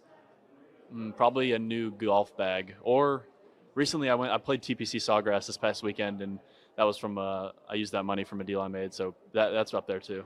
Probably getting my sister through college, helping my family out a lot. That's probably my best purchase I've done. Best purchase? Probably my my mom and dad anniversary gift. The best purchase I've made? I got a yoga mat the other day, and that's helped me a lot. Just flexibility and everything like that, so probably that. Best purchase? My smile. Best purchase? I would say my best purchase was having my school supply drive. Landon, what is your favorite sports movie of all time? Remember the Titans for sure. Sport movie, I say Love and Basketball. That's my favorite. Got to be Remember the Titans for sure. Remember the Titans. I mean, it's top movie ever. Probably Longest Yard. I'd probably say Like Mike with Bow Wow. Yeah. My favorite sports movie? Remember the Titans. Air Bud. Perfect answer, actually. I really don't know. I don't have one. Movie? I haven't seen many, but does Sandlot count? Favorite sports movie of all time? Probably Coach Carter. Ooh, sports movie. Probably The Express. Happy Gilmore. The Little Giants. Amari, what was your most favorite sports movie growing up? Remember the Titans. Barbie or Oppenheimer? Which one are you and the boys seeing first? I don't know the other one, but definitely not Barbie. Oppenheimer, got to be. I'm not against the Barbie movie, though. I tried to recommend it. I was shut down pretty fast. Oppenheimer. Come on now. You don't need to ask me that question. Oppenheimer looks good, though. What's Oppenheimer? It's a movie about the atomic bomb. It's the big thing that comes out this Thursday. Yeah, probably that. Oppenheimer. Wait, what was the other one? Barbie or Oppenheimer? The opposite of Barbie. The opposite of Barbie. Yeah, so I'm not. We're going to see Oppenheimer and then follow with Barbie. Solid choice. I don't even know Oppenheimer is. I don't want to see Barbie, though. Oppenheimer. 100%. Oppenheimer. Oppenheimer. Say a little bit louder. Oppenheimer. Okay. Oh, we're going to watch both of them. Maybe on the same night, but we'll probably watch. I think you got to watch Barbie first, just so you're not, Oppenheimer might be a little too intense, you know what I'm saying? So you warm up with Barbie and then you go to the Oppenheimer. The second one. Oppenheimer. Barbie or Oppenheimer? Which one are you and the boys seeing first? Barbie.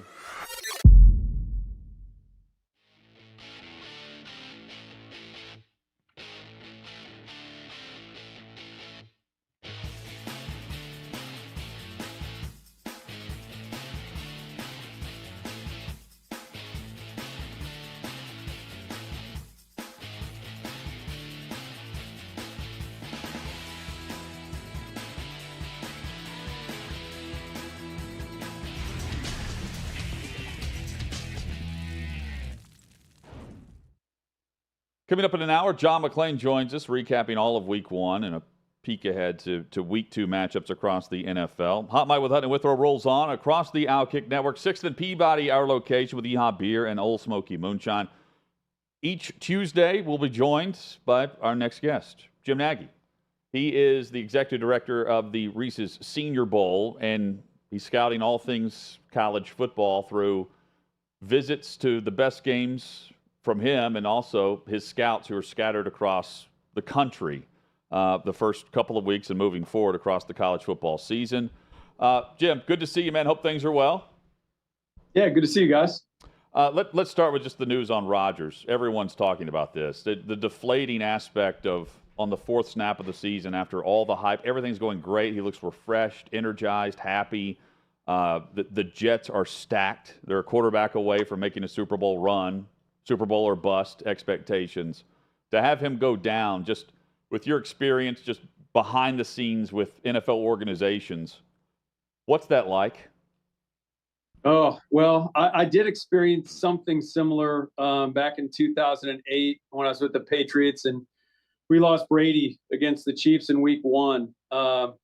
So something similar, but again, with my background in personnel, my head immediately went to Joe Douglas, the GM of the New York Jets, who's a buddy of mine. We kind of got into the scouting profession together, and he, like you said, he's built a great defense. He's built a good team around Aaron Rodgers, and now, fast forward 16 weeks from now, I mean, all the fans right now are concerned for Aaron Rodgers, but in 16 weeks, if the New York Jets are 5-12. They're not going to be remembering that. They're not going to be feeling sorry for Joe Douglas. They're just going to want a winning product. So I hated it for Joe D because he's built a good team. He's had a couple of really good drafts. So tough night, really tough night for Aaron. I mean, really, my heart goes out to him more than anyone. He's put in a lot of work. Like, he was with that team through the offseason. You look at over the last few years in Green Bay, he was not doing OTAs. He was not doing, he wasn't doing a ton in training camp, but he was doing everything he could to be connected to that Jets football team. So 4 snaps into the season, it's a tough blow. You mentioned, Chad, the 16 weeks. They also have an owner who's known for not staying patient 3-4 years, and who knows what he's thinking come January. Oh, no doubt. And I'm curious, Jim, what are your thoughts on Zach Wilson, the quarterback, from his time at BYU to now? He's a guy that we didn't spend a lot of time on here at the Senior Bowl because he was a junior. But I was doing a lot of ESPN stuff that year, so I did watch him, and I can see why the Jets picked him that high off his talent. I don't know how he interviewed. I don't know any of that stuff. But, I mean, in terms of the physical tools, he had NFL starter tools. And now it's going to be really interesting. I mean, that was like a case study for how to handle a quarterback, or at least, I think every GM moving forward has to be mindful of that Jets situation with Zach Wilson, because really, I mean, you got to think about it. He was he's in his 3rd year after being drafted number 2 overall in a media market like New York. He kind of got chewed up and spit out, and everyone gave up on the guy. So we'll see, like what these last 6 months with Aaron Rodgers, in the building with him, if that helped him at all, kind of where his head's at. Did he get his confidence back? You got to play with confidence at any position in the NFL. especially the quarterback position. Does he, lack of a better term, does he have his mojo back? We'll see. And I hope he gets the opportunity. I know all the word today was that the Jets are already, casting call for some free agent quarterbacks, but I hope Zach gets a shot. We'll see what it looks like. Jim Nagy, our guest, executive director of the Reese's Senior Bowl, talking college football scouting for the Senior Bowl that's coming up, but also just some of the top players across college football that he can lay eyes on based on where he is. You've certainly seen that this past weekend. You were in Tuscaloosa for Texas's win over Alabama. Initial takeaways, Jim, and the matchups that you were watching, specifically at the line of scrimmage. Yeah, not a shocking result. I wouldn't have been surprised if either team would have won, but it was not shocking that Texas went in there and got a win. I thought that Alabama was probably the most gettable they've been in a while with a young quarterback in a big stage game, week 2. It's a lot to ask of Jalen Milroe. And I'll just say, like, down here in Mobile, this is Crimson Tide territory down here. And man, as the fan base, are they ready for someone new at quarterback? And I think that's premature. I think Jalen Milroe gives them the best chance to win right now. Obviously, the coaching staff felt that way. But Texas got after him. I mean, their defensive front got after him. They've got a bunch of NFL players in the secondary that made some plays. Jahdae Barron came out early in the game with that pick. And so that was a, great environment. I'll say that, great environment. That's where I thought Alabama maybe had the edge. They had a roster full of guys that have played in more big games than Texas. But, man, they did not match up with Texas. Their secondary did not match up with Texas skill people. I think we talked about that last week when I was on, is that Alabama had 4 NFL DBs that are on 53-man rosters right now in the National Football League. And you just had guys like Worthy and A.D. Mitchell and all these guys just, running down the field, making plays. So tough matchup, week 2 for Alabama.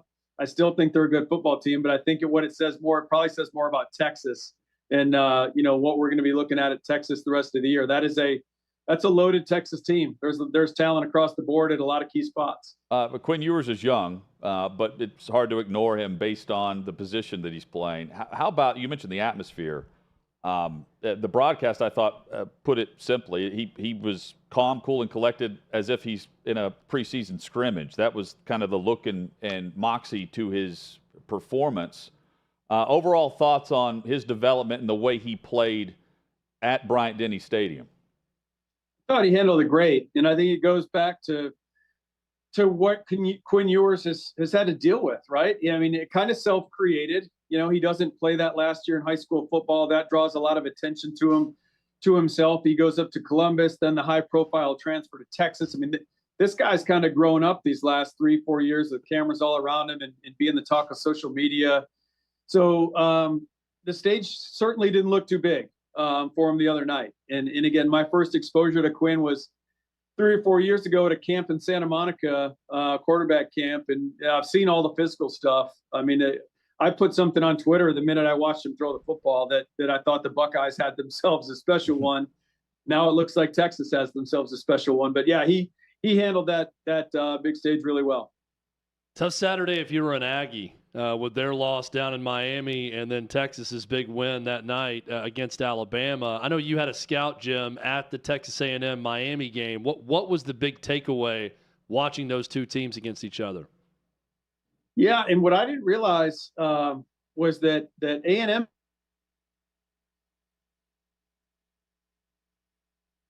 relinquished it. But so the takeaway from our scout was like, man, Tyler Van Dyke just played the best game I've ever seen him play. That was the text that I got the other night.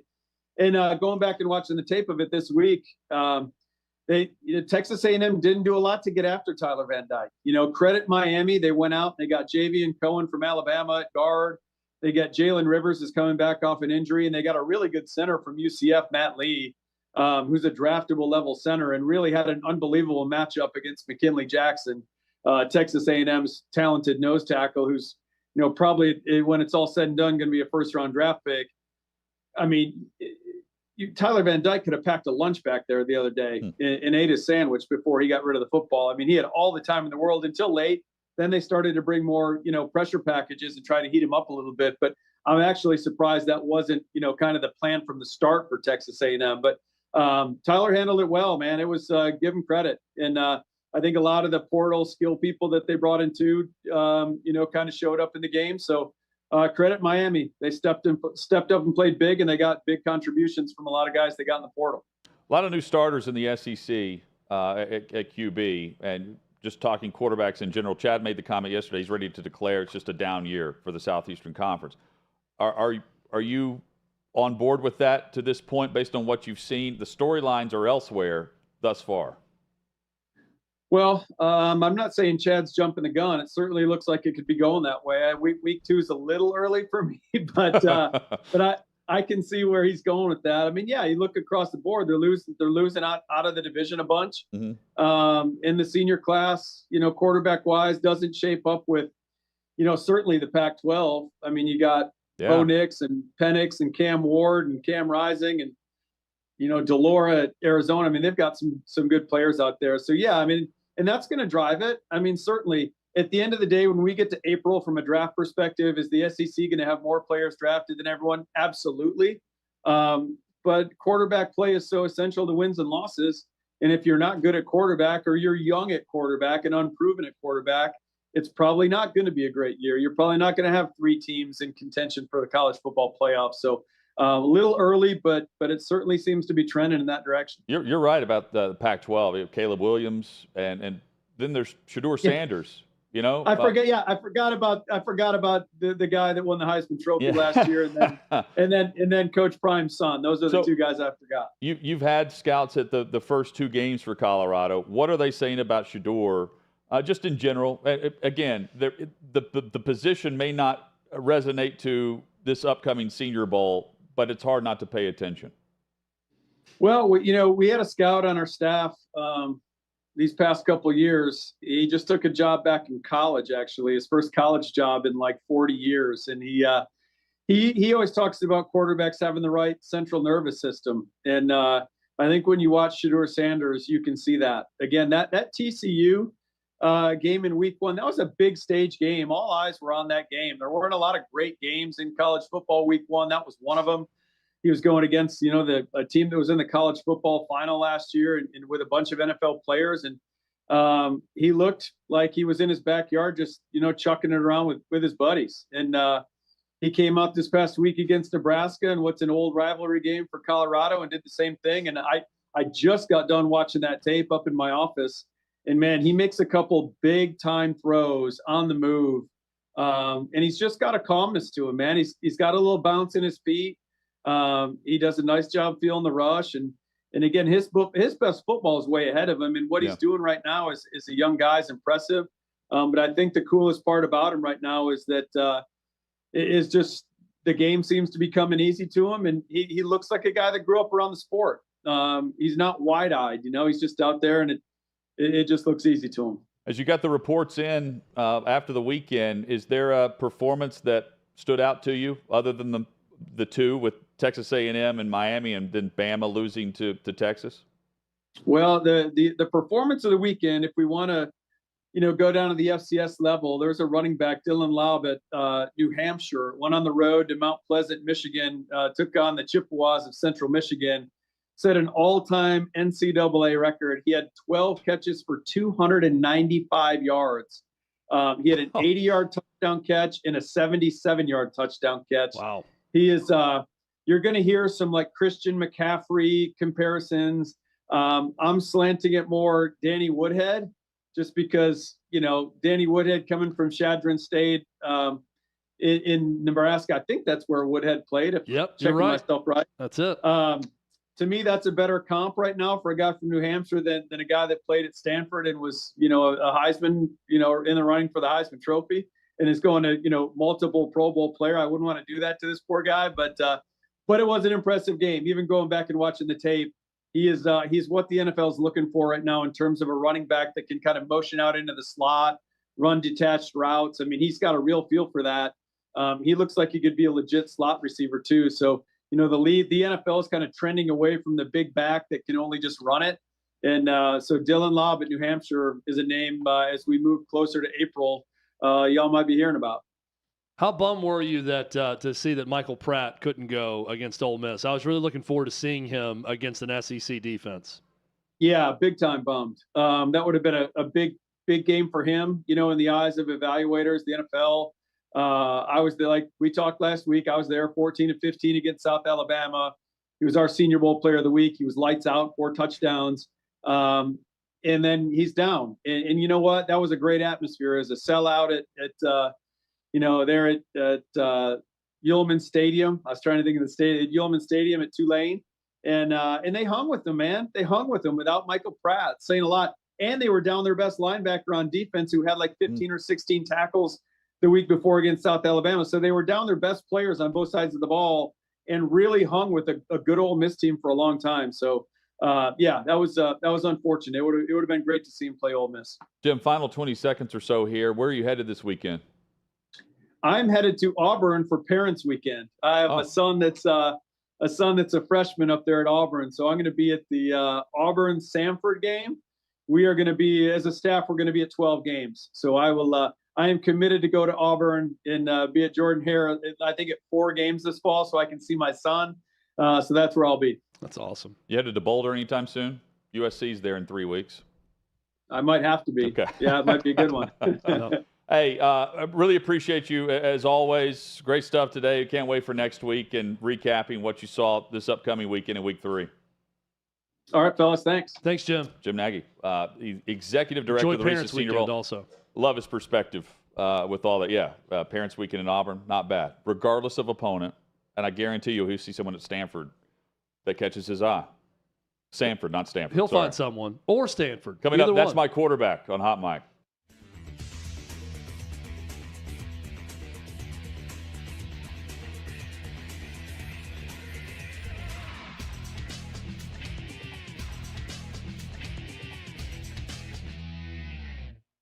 Right now, I mean, your wife's not listening. I don't have any, but I'm asking you, how many OnlyFans accounts do you have? Do you follow? Zero, Dan. Okay. Listen, I'm busy. I have a lot going on. I don't have time for the OnlyFans investigations. You know, my brother was trying to raise $250 million. This is a true story, for a huge project in Northwest Indiana, our hometown, which he got done. He got approached by an agent of 2 OnlyFans girls. Apparently, they're superstars in the world of OnlyFans. They had so much money, they wanted to know, could they get involved in this project? That's how much money these women have. They wanted to give millions to add to this project. My brother then researched OnlyFans, and he's like, yeah, I think we'll go to other places. I think we'll go to different banks. I think we'll go to private equity firms before we go to OnlyFans. But that's the kind of green a woman like, what's her name? Amy Ann? Amy, yeah, good for her, man. She's raking in the dollars, right? Oh yeah, these are millionaires. These are millionaires, multi-millionaires, Dan. Yeah, and I love America. What else we got here? Let me have a look here. This is a good Go ahead. segment. It's one of my favorite segments. This is going to do big numbers, Dan. I think so. And particularly if we could speak Spanish with an here we go. amiga que bella. Oh, boy. Now, who is this young lady? As you know, as a screencast readers know, this is Salma Hayek. I mean, come on. She just turned, her birthday was just last weekend, I believe 57. I've lost track. She's in her 50s. Ageless wonder. Whenever we do Salma Hayek content, goes absolutely bonkers.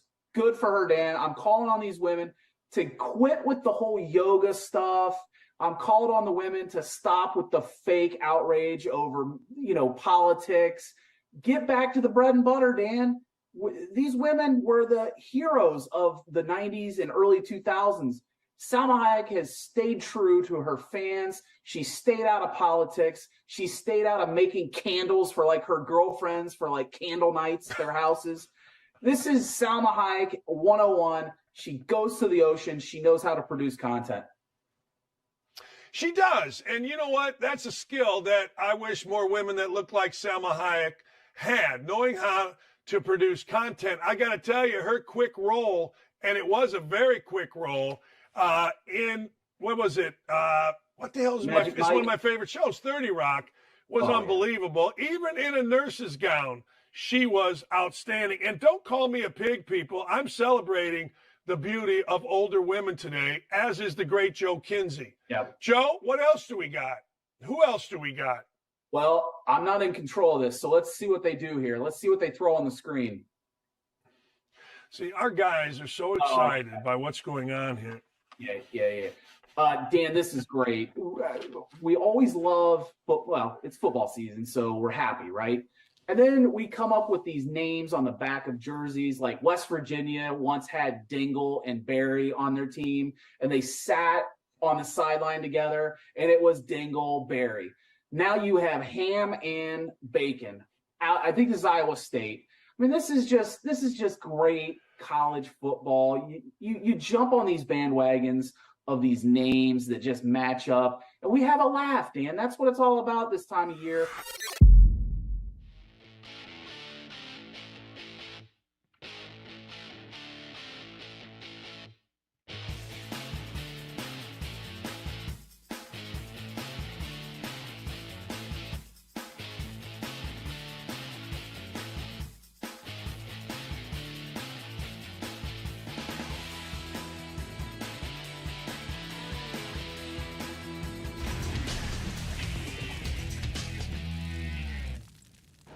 Show flying by today, Chad. Yeah, Mike it is. with Row across the OutKick Network. Our thanks to Jim Nagy there. I'm hungry. Michael McKenry early. You're always hungry, though. Yeah. Dr. David Chao. Appetite's never been my issue. John McClain coming up. Never had a weak appetite. What are you hungry for? There's a nice little taco stand here. I'm getting a little inkling for maybe a little pork belly taco. Okay. Maybe. White Duck Taco Shop here at 6th the Peabody with the beer and I Old think I just Smoky got Moonshine. Davey hungry with that one also. It's been a minute, man, but it's a good go-to. Davey hits the knows. spot. Davey knows That about it that does. pork belly. Chad, the most college football games watched in week 2. Really close at the top. We're paying attention to this from a pregame perspective, but from an interest perspective, of course, the games are at different times. But the audience is virtually the same from early in the day until at night for college football fans looking at some very intriguing matchups and storylines. Texas and Alabama. Well, 1 and 2. So this is an interesting story. Texas-Bama, no surprise, most watched game. Hutton, that 8.76 million, that's the amount of people that watch Texas-Bama. That is the most watched college football game on ESPN since 2015 in 8 years. And right behind them was Nebraska-Colorado at 8.73 million. Wow. That is crazy to think about, and that was not a close game when you think about Nebraska-Colorado. So the Deion effect is in full effect right now. How about Auburn and Cal at over 2 million and a game that kicked off at 10 Eastern? I think they got a huge bump with it being an SEC school on the road in their Pac-12 After Dark package. Because if that was Cal hosting Oregon State, you cut that number in half probably, or maybe even go below that. There is some value to that late night ESPN game with their Pac-12 After Dark, but that's a good number for Auburn Cal. So if it was a Pac-12 versus Pac-12, it'd be far less. Well, isn't that Colorado this week in that spot? Colorado State? Is that the late night game? I'm pretty sure it's 9 Central. Oh, wow. Okay. I didn't know that. It'll be a big number again. That will pick up. I'm looking at the lines this week, bouncing off of the 8.76 million for Texas and Alabama. Alabama's favored in a major way. Was it like 36 or something? I'm trying to remember the 36-point line against South Florida, and that's at South Florida. South Florida had a coaching change for a reason. They're not very good. Texas is favored by 26, 24 against Wyoming at home. 28.5, actually. They return home at 28.5-point favorites against Wyoming. Keep in mind, Wyoming has a win over Texas Tech already this year. Yeah. Granted, it was in Laramie, but that's still a win over Texas Tech. Coming up at number 4 team in the country now, the Longhorns, returning home after the win in Tuscaloosa. If you haven't taken your shot with PointsBet, now is the perfect moment. Exclusively for first-time PointsBet users, you can grab this unique offer. Place an initial bet of $50 or more on any game. Maybe it's one of the two we just mentioned. And you receive an official jersey from Fanatics.com. If jerseys are not your thing, you can opt for $150 in credit to Fanatics and load up on gear that you truly want. Remember, terms and conditions apply. You've got to be 21 or older in legal gambling states.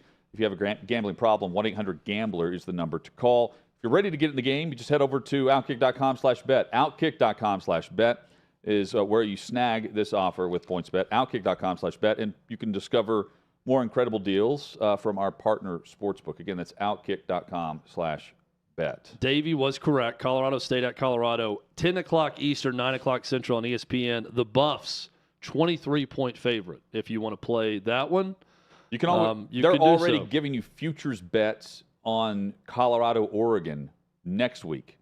Oregon is favored by 14.5. So you can get Colorado at plus 14.5 right now. Here's a game that I did not spend 1 second thinking about happening this week, but just scrolling through some lines here that jumped out to me. Yeah. Vandy is at UNLV in Vegas this Saturday night at 6 o'clock. Vandy is a 4-point favorite, and that's it. At UNLV.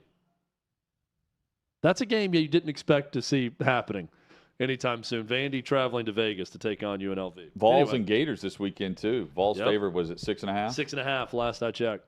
It's intriguing based on what happened last week. Feels, as a buddy said, it feels like a line that's begging for Florida money. That it's almost like Vegas wants that out there to entice people to bet on the Gators at home in sort of a switcheroo.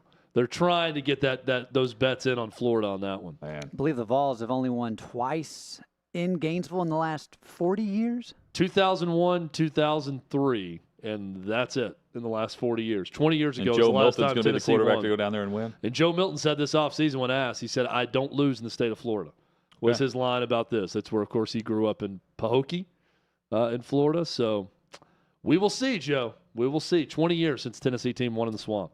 Joe Milton trying to be a great quarterback that plays in Gainesville for the Tennessee Volunteers. Terrell Owens certainly loves quarterbacks. With more, here's Davey Hudson for That's My Quarterback. It's my quarterback. All right, guys. So today on That's My Quarterback. Can you wear shades, Davey, in honor of T.O. from that press conference where he's got the shades on indoors? I can start that. Here. I don't have them today. Oh, we got them today? Yeah, hand these to him. Pass them All right, around. we'll swing these around. Let's see here. Okay. There you go. I think it just adds to the segment if you've got shades on, Okay. like T.O. All right, guys, we're starting in college. And our first question, who is this year's Max Duggan? If you look back, TCU, they did not take off until really a month into the season when they had that big win over Oklahoma. And then it was just, all right, TCU, Max Duggan. We're getting into that Heisman race. So who is going to be this year's Max Duggan? Well, Chad, you and I are always going to bring different answers for this each week. And I thought your answer would be one of the two I put down. I love how you put in the rundown, too. Whichever one that I didn't want of Whoever these two. Chad doesn't want. Michael Penix Jr. qualifies for me here. Just based on the fact that no one's talking about him. He's playing great. He throws it all over the yard. And of the quarterbacks out west, of the teams out west, Washington still doesn't have that same pizzazz yet. Chad's onto something, though, with this preseason prediction about Heisman. I'm watching him closely. The other one I put down is Drew Aller, quarterback at Penn State, because no one's talking about Penn State right now, and we won't for a while. At least I don't think so, unless they're upset, because they don't have the matchups that really matter for a few more weeks. I'm specifically talking about Ohio State. So, those are the two quarterbacks I'm pointing to because both are on teams that can absolutely get to the college football playoff. I think Davey has a new thing with shades on camera. I'm kind of digging this whole vibe we have going on here during this segment. I can make it a recurring. So with Michael Penix Jr., I was thinking, because I picked him to win the Heisman. So to me, and I get what you're saying, that's not as under the radar out Duggan of nowhere. was a Heisman finalist. And I've got them in the playoff.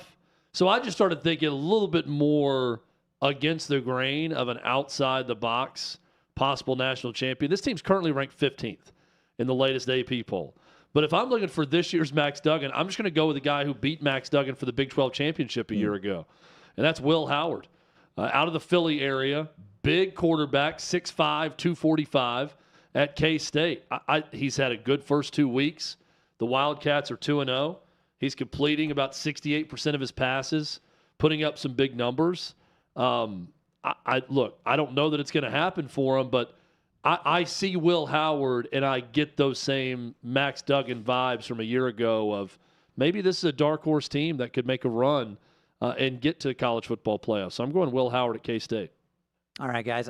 If I had to throw one out there, Cameron Ward at Washington State, it's that final hoorah. Big win over Wisconsin. Yep. They've kind of got that first win out there, and so it's can they make it? They're going to have an opportunity to go up against a lot of really good teams in the Pac-12. So that's just another name to keep an eye on. We're going to make the transition to the NFL, and don't call it a comeback, but who is a quarterback that did not make the playoffs last year that you think could lead his team to the Super Bowl this season? Boom or bust, highest ceiling, lowest floor, the Cleveland Browns and Deshaun Watson. They get the Week 1 win. They are top to bottom a stacked roster. Watson has shown us he can be a top 4 or 5 quarterback in the league whenever he last played for the Houston Texans. It would take that, and it will take better moments than what we saw this past week against Cincinnati, where it was a flash here and a flash there, but not the consistent play that you look for on the stat line. But it's Watson that can absolutely get the Browns there and make a run because of their defense, because of their offensive weapons, and because they have a quarterback that has been at the top of his game a handful of years ago at that, but one that is paid to do it again. Yeah, yours is the right answer and my favorite answer of this. I totally agree with everything you said on Deshaun Watson. I've thought throughout the offseason the Browns were a possible sleeper team. I like that answer. I'm going to stick with what we've been talking about today and sort of my general theme that maybe the Jets can become the 49ers of the AFC. And if they do that, then Zach Wilson becomes the Brock Purdy of the AFC and leads the Jets to big things. So I'm going to go with Zach Wilson making a comeback that obviously no one saw coming, including the Jets, because they didn't want him to be the starter. That's why they brought in Aaron Rodgers. Yep. But now they're forced to start him, and he is now the guy, and maybe he learned from his mistakes from a year ago, both from a play standpoint and leadership standpoint, and he can be something great for the Jets. So I'll go Zach Wilson. Yeah, when I thought of this question, it was before the Week 1 games had kicked off, and I was kind of getting my inspiration of can Justin Fields make that leap that Jalen Hurts ended up making and get the Bears there, and that does not look like it's going to happen. I believe the Bears have lost 11 straight now, so that one threw that out there, but I like both your answers. And guys, so just speaking of Week 1, what was your favorite NFL performance from the quarterback position this past week? Well, Tua Tagovailoa was called a fat stripper, basically, that he looked like one from Ryan Clark. And the dude responded to that by throwing for 466 yards and 3 touchdowns on the road. So I will one-up your fat stripper comment, Ryan Clark, and say that Tua, clearly with his dietary plan this offseason and his workout plan to beef up, it's doing some good things. The guy has pinpoint accuracy. He throws a very catchable football, as my friend Chris Green in college once claimed that he did every time he threw a football. Tua Tagovailoa, catchable football. I loved his performance in Week 1 in that shootout win in L.A. against the Chargers. For me, it's Jordan Love. Jordan Love goes on the road against Chicago after an era where Aaron Rodgers was more or less the team owner, owning the city, winning every time, and Love picks up where Rodgers left off. It's another moment in the lineage of what Rodgers followed from Brett Favre.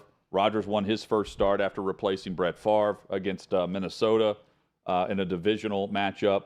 Green Bay goes on the road, wins a divisional matchup against Chicago, and Jordan Love does more than just watch Justin Fields not do much except throw screen passes. He is 18 of 22. He's 15 of 27 passing, 245 yards, and 3 touchdowns. And when you consider there are 14 quarterbacks that had less than 200 yards passing, net passing, in Week 1, Love wasn't one of them. And he was outstanding. No turnovers. That's important there, too. That's a huge boost for a franchise that wasn't talked about, was an afterthought, given the fact that their future Pro Football Hall of Famer just bolted in the offseason. Yeah, Jordan Love and the Packers, it's playing the Falcons this weekend. It's one of the most intriguing matchups, in my opinion, just because I agree. Can he do it 2 weeks in a row? And there's a chance he doesn't have Aaron Jones. Will he get Christian Watson back? But, I mean, he's looking the part so far. And could Green Bay actually have hit on the third straight generational quarterback with their program? And talk about Aaron Rodgers and sitting behind, which Zach Wilson's not going to be able to do now. But, I mean, it might be the new strategy we see more often as we head forward. But Matt LaFleur post game. Great work if you can get it as a franchise. Matt Just hand LaFleur off to one guy for the next. On for Jordan 15 Love years plus. post game. There's a big time belief in that locker room in Jordan Love. They're excited for him. They love him. They respect him. The same cannot be said for Zach Wilson in New York. That's what everybody would have said about Aaron Rodgers. No doubt. We love him. It changed that we perception. Respect him. We worship at the altar of Aaron Rodgers, and now he's no more. We'll do anything he's for him. He's still with us, just not playing football. I should clarify. Yeah, Atlanta and Green Bay, one of the top games of Week 2. I agree with Davey on that. Yeah. No one would have predicted that based on Week 1 matchups and expectations. Coming up, the very latest with the Jets and Rodgers, the other quarterback from last night, Josh Allen, and the NCAA response to Mack Brown.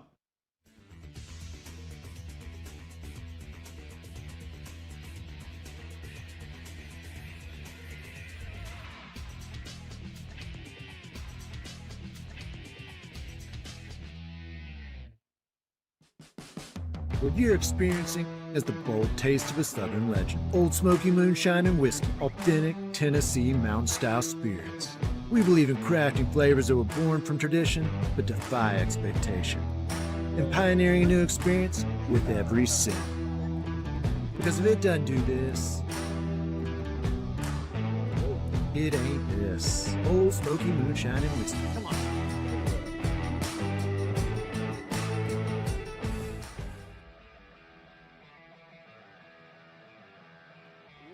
Welcome into OutKick the show. I am Clay Travis, your fearless leader. I am going to continue to argue that sports is one of the great unifying forces in all of American life. ESPN is a sinking ship. Democrats are now the party of the white, woke college graduate.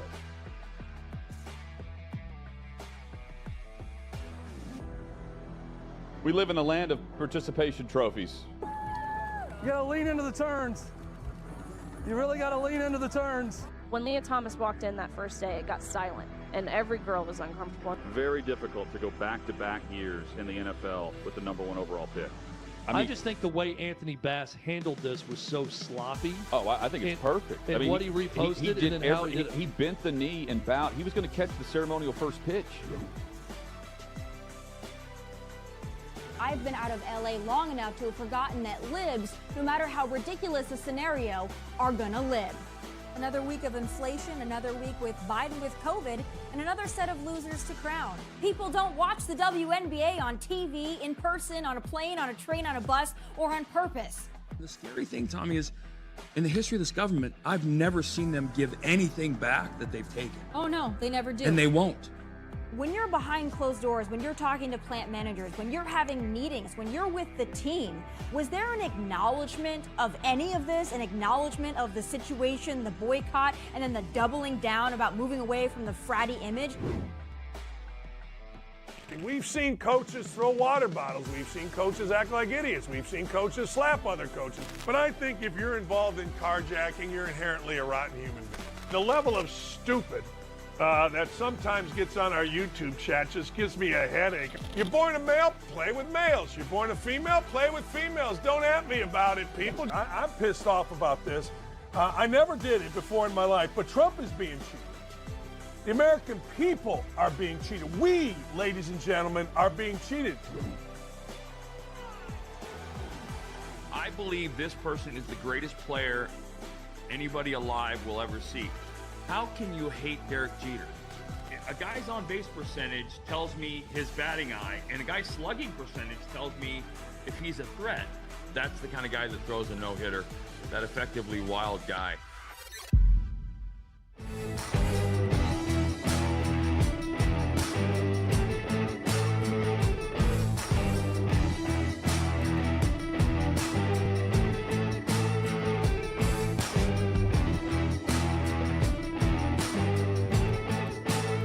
Old Smoky Moonshine and Whiskey, a bold taste of a Southern legend.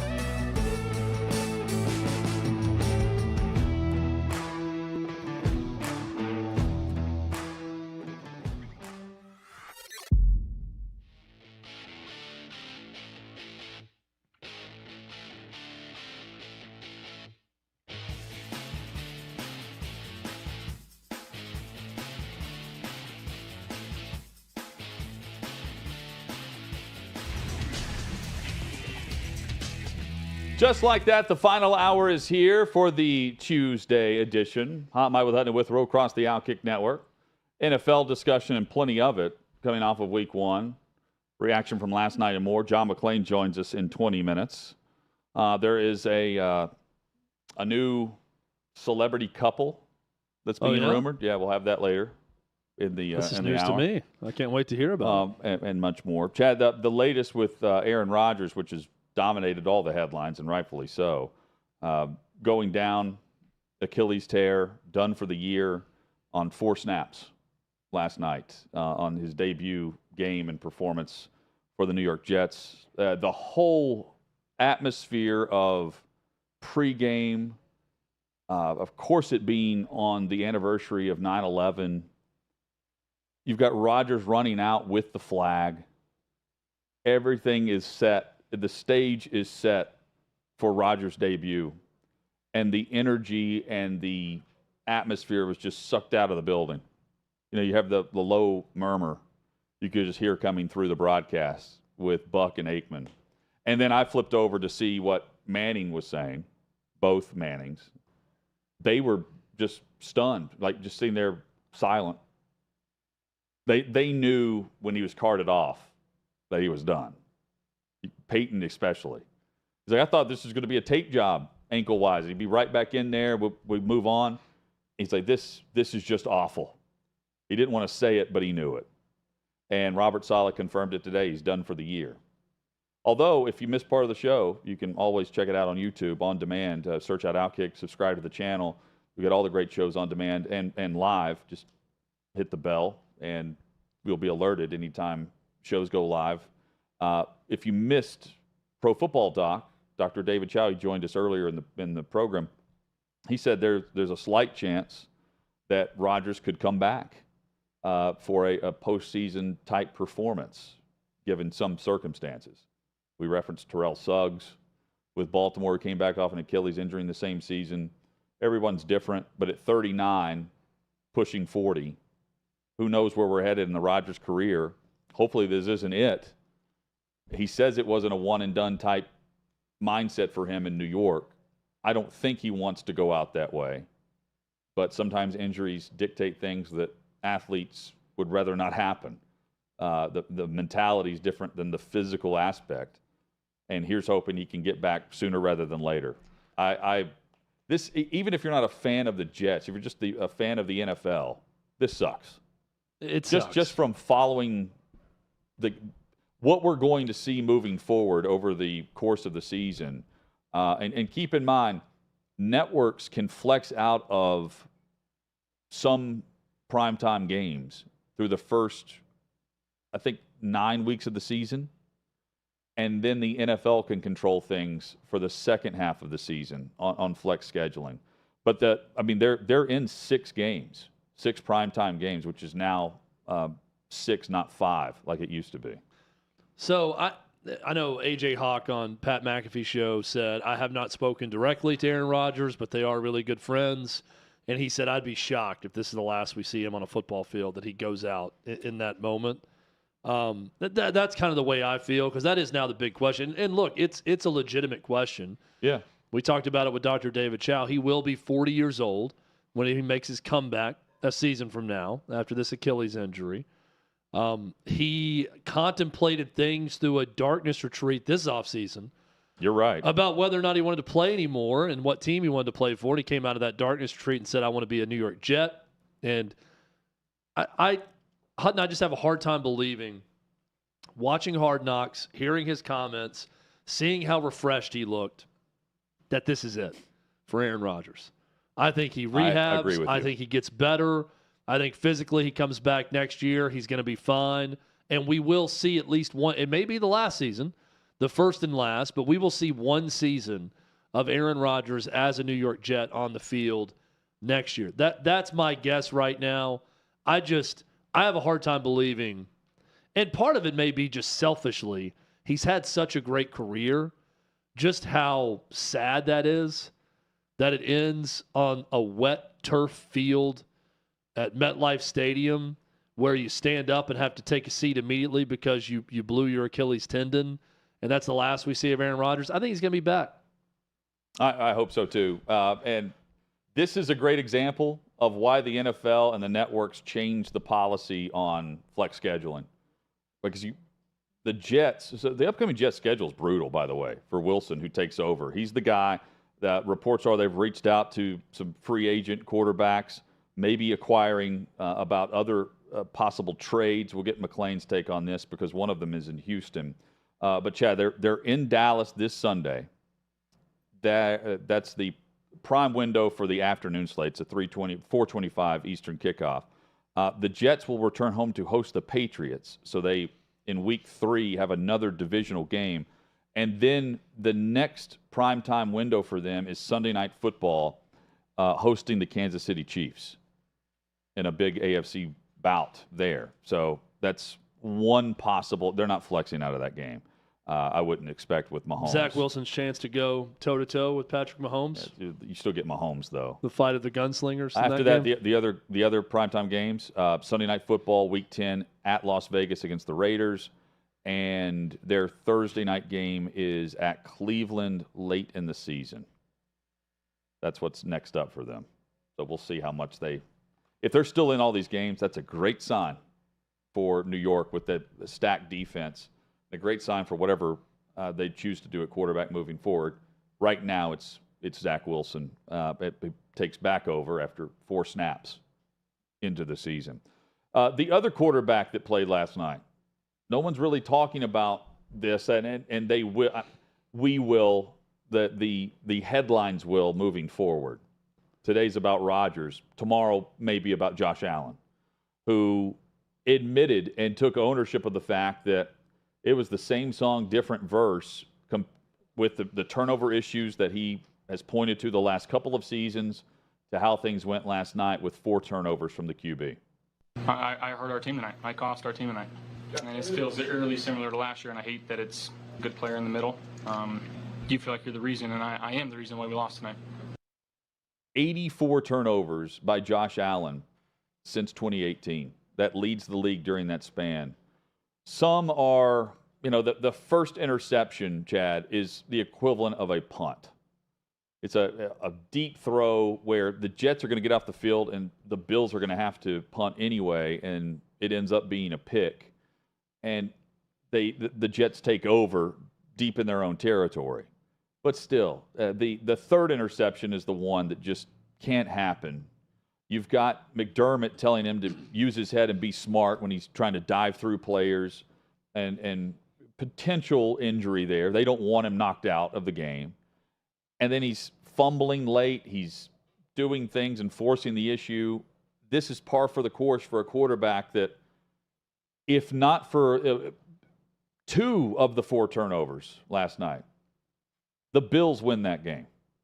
Now, let me also say, they went and got into scoring territory, and Tyler Bass from 50 yards hits the upright, hits the flag, and it bounces through for the tie. They got into scoring range through Josh Allen and Diggs and matchups that they wanted. But the Bills aren't going to meet expectations of what this roster is constructed to do if he continues to force the issue and think that he can fit passes in against elite talent. And the Jets have that in their secondary. He can do it some, but it comes back to bite him in the big moments. He got rocked on that one attempt to scramble and that fumble late. I mean, that was just a great hit by the Jets on that one. How refreshing to hear a guy actually acknowledge what people watching the game think. And I'm sure if you're a Bills fan, you're thinking this. Came right out and said, yeah, it was a lot like last year, talking about what happened. I don't know a single quarterback There's not many of them that would point to a season ago and say this is just a continuation of bad play from last year and some of my mistakes from a year ago. Most guys are quick to say, oh, that doesn't matter. Whatever happened last year wasn't me. This is a new team, new guy. I'm not going to look at that or think about that. I think that's actually kind of refreshing of Josh Allen, that he thought about that over the offseason. He wanted to improve on it, and he didn't in the first game. This is a huge missed opportunity for the Bills in this game. I keep going back to what a great win for the Jets, given all of the emotion of the circumstances and the fact you lost a future Hall of Fame quarterback 4 snaps in. And then I think of the Bills sideline, you lost in those circumstances in this game because your offense was turnover prone. I get that the Jets are a great defense, and I think that's going to keep them in every game and give them a chance to be a playoff team even without Aaron Rodgers. But what a blown opportunity for the Bills in this game. And that overtime when they win the toss, yes, they did nothing. Nothing. When they got the ball. I think they went backwards. I think it was like a third and more than 10. And they went backwards on the drive. It was terrible. How about the return by Xavier Gibson?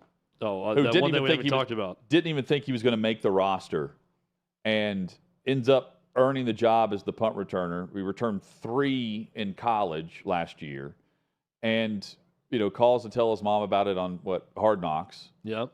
And you've got Robert Saleh, who is up on top of the dog pile after he returns it for the touchdown. It's always a weak attempt. One of the weakest attempts you'll ever see a punter try to make on a tackle, and what's a game-winning play. And Gibson gets the punt return. The Jets get the win in the divisional matchup against Buffalo, and it will be a loss that could keep Buffalo from winning the division. Tiebreakers matter. Tiebreakers send you on the road in the playoffs potentially. Yep. The Bills are really good. Did you see there are a lot of obituaries for Buffalo, and a lot of them about the Jets too today. You can't bury either one of them based on, in Buffalo's case, how talented they are on both sides of the football, and the Jets are going to be competitive with that defense. What did you think about the tripping that was missed on the return on the block? I think. I want to say it's like Mike Golick Jr. who said, I think you were allowed one illegal leg whip on a punt return when you lose a Hall of Fame quarterback on the 4th snap of the game. I think that's okay for the Jets that we allowed that leg whip. I mean, it still would have been in field goal range where it happened. I mean, they would have had a chance to win the game pretty quickly regardless. You take it back, 10 yards from the spot of the foul? It was probably about the 25-yard line. Right. They were very close to field goal range regardless. I don't know that it decided the game. But they definitely missed a trip. Oh, so you mentioned field goal range. Tyler Bass to send that game to overtime. I just want to point this out because I don't think anyone will mention this. It hits the top of the upright from 50. The ball was hitting its peak at that moment. Think about this. If it's accurate and if it's just down the middle, that kick would have been. That is Justin Tucker-like range. Yeah. That maybe beats it if he had to kick it from there.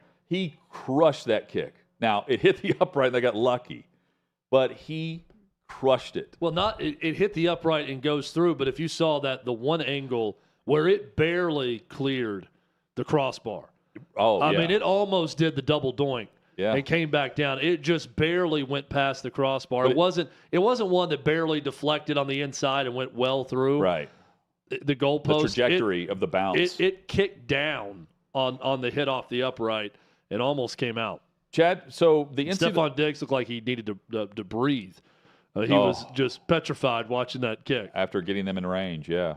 So the NCAA, they've received violent threats, they're saying, in wake of denying Tez Walker eligibility at UNC.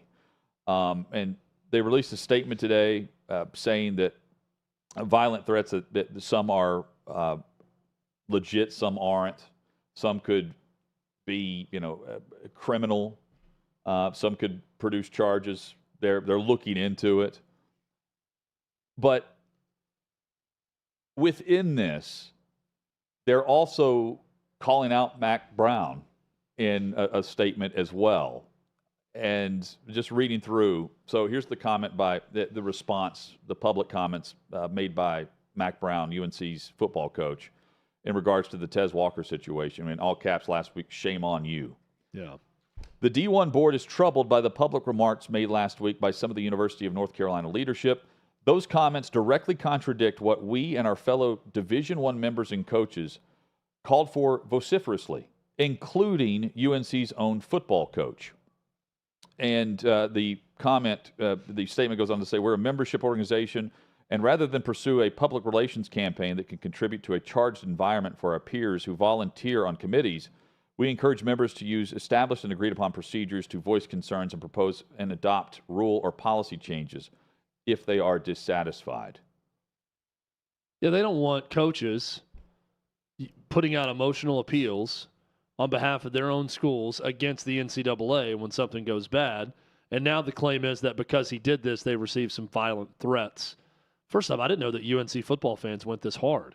If it was Mack Brown who incited this type of violence from towards the NCAA. Look, if you're sending threats to NCAA investigators, you need to get a life and you need to reevaluate yours. Yes. That's not the right thing to do. And no one should be apologizing for that. But when it comes to NCAA releasing this statement, boo freaking who? NCAA. I'm sorry. You made a bad decision. You're very inconsistent with your rulings. The fact that JT Daniels is on his 6th school right now and Tez Walker can't go back to his home state and play for North Carolina, it makes no sense. Now, valid, you can sit there and say, you guys wrote the rules. We're just trying to follow them. You know, your school did. Everyone else changed the rules. If you want to, I understand that, but this is much ado about nothing. They were a part of writing the rules. I don't know how you find people on this board to go threaten. They're virtually nameless. Yeah. Also, that's a good point. How did they find who it was? UNC's board, the Board of Trustees, yesterday the reports were they're holding an emergency meeting to discuss legal options to allow Tez Walker to play this season. John McClain is next. We discussed week 1 and the Jets' issues last night.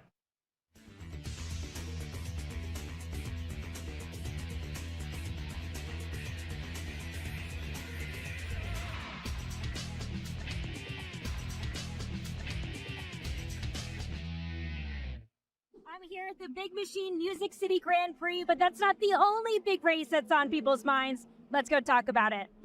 There's no way Biden can win again. There's just no way. Even the people that voted for him because they didn't like Trump, now at least have to see, like, senile, not all there, probably won't be alive for 4 more years. Are you a Trump guy? Or are you a DeSantis guy? Or someone else? I don't like any of them. Who's your dream candidate? Who would you want to run? Myself. I think the best candidates probably are smart enough not to run. I just hope there's somebody that's young enough to care about the country instead of their own politics. My fear is they get Gavin Newsom from California. And I think it would be the new cool vote for the younger people, and that's what I don't like. Who do you think on the Republican side would be able to take on Gavin Newsom? Great question. As a Republican registered, I love what Trump's body of work did, but they're just out to get him and destroy him, and we won't get things done, which is crappy for me to say. I thought DeSantis was going to be the guy. Trump only has 4 years left. He cannot fix everything that just happened in 4 years. And he's going to be battling indictments and all these false stuff for the next 4 years. We won't get anything done. And it'll just be the stalemate in America. That's why I almost don't want him in. But if he is the leading candidate, that's who I'm going to vote for. Is there any Democrat that you would vote for, consider voting for? Absolutely not. What about RFK Jr.? No. Who should our first female president be? Michelle Obama, of course. Okay. Yeah. I'm going to go with Harambe 2024. We have the 2024 presidential race coming up, and I wanted to see who you thought your favorite TV characters would vote for. Homer Simpson, like who do you think he would vote for? Donald Trump, all the way. Vito Corleone. Whoa. Whoever advances the cause of the Corleone family. Yeah. Tony Soprano. If Tony Soprano is voting in the 2024 election, who do you think he's voting for? I'm going to go Ron DeSantis. Okay. Why do you think that? Just seems like a Ron DeSantis kind of guy. Is this a meatball joke that you're trying to make right now? What about Homer Simpson? Homer would vote for Biden because he's a dope. Who do you think Napoleon Dynamite would vote for? That's a good question. I actually don't know. There's a right answer here. He's voting for himself or Pedro. There's a Viking show, I think. Okay. Maybe that's Hulu. I don't know. So in the Viking show, whatever the main character is, who do you think they would vote for in 2024? Probably a goat or a dog. I think we have one of those in office right now. So who do you think Jon Snow would vote for in this upcoming election? I'm going to say Donald J. Trump. Why do you think so? Because Game of Thrones is all about drama, and Trump comes with the drama, baby. Would you vote for Trump from jail? Yeah, probably. Because at that point, what else do you have to lose? Okay, would you vote for Trump from a jail cell? Yeah, baby, I will get Trump out of jail. Would you vote for Trump in jail? Oh, yeah. Based as The thing that Trump needs to remember is there's another political figure that said, I don't recall very well. Yeah. And that's all he's got to say. Is there like a dream candidate, someone that you think could like save us all? Yeah, Jesus. Amen to that.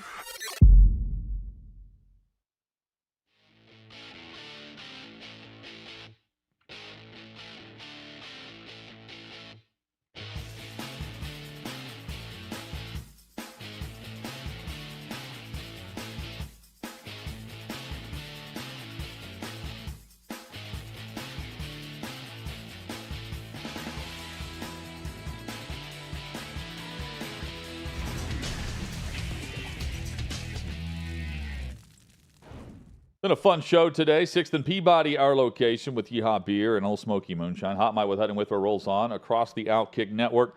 John McClain joins us talking all things NFL and Week 1 reacting to Monday Night Football from last night and the injury to Aaron Rodgers. 4 snaps into the season for him. He's done for the year with an Achilles tear. Robert Saleh confirming that again today with media.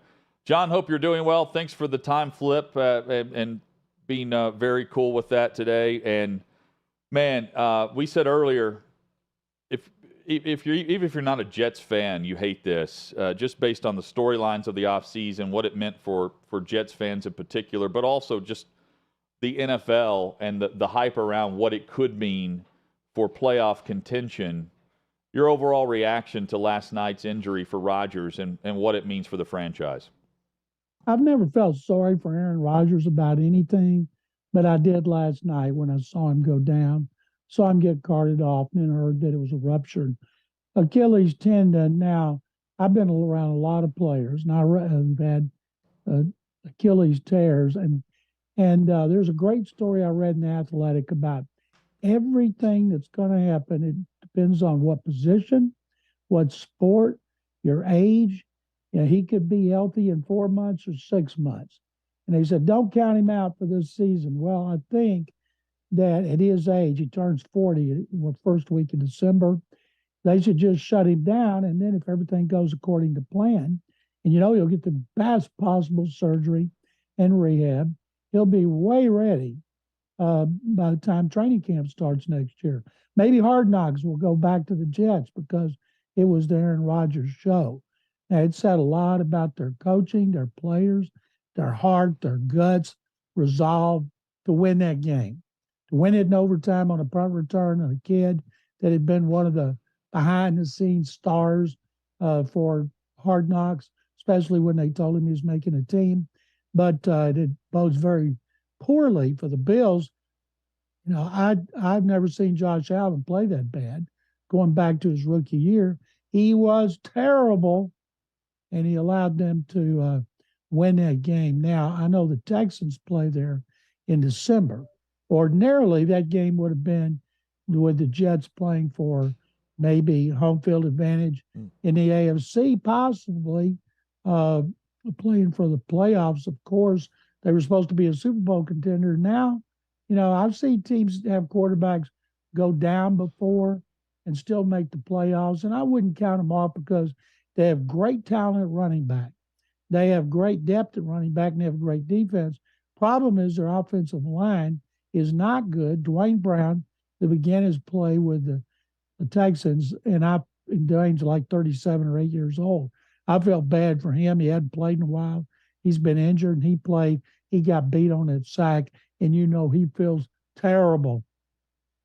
John, it's debatable just how much it contributes, but there's clearly a notion from players across the NFL that artificial surfaces are unsafe, and it's not as safe as grass. We saw that from David Bakhtiari on X last night. We've seen this from other players. Taylor Lewan, I saw comment on it as well. Do you believe that if the players believe it to be true, whether it is or not, that it is a problem for the league and that something that the NFLPA needs to figure out with the league? I saw J.K. Dobbins tear his Achilles against the Texans on grass.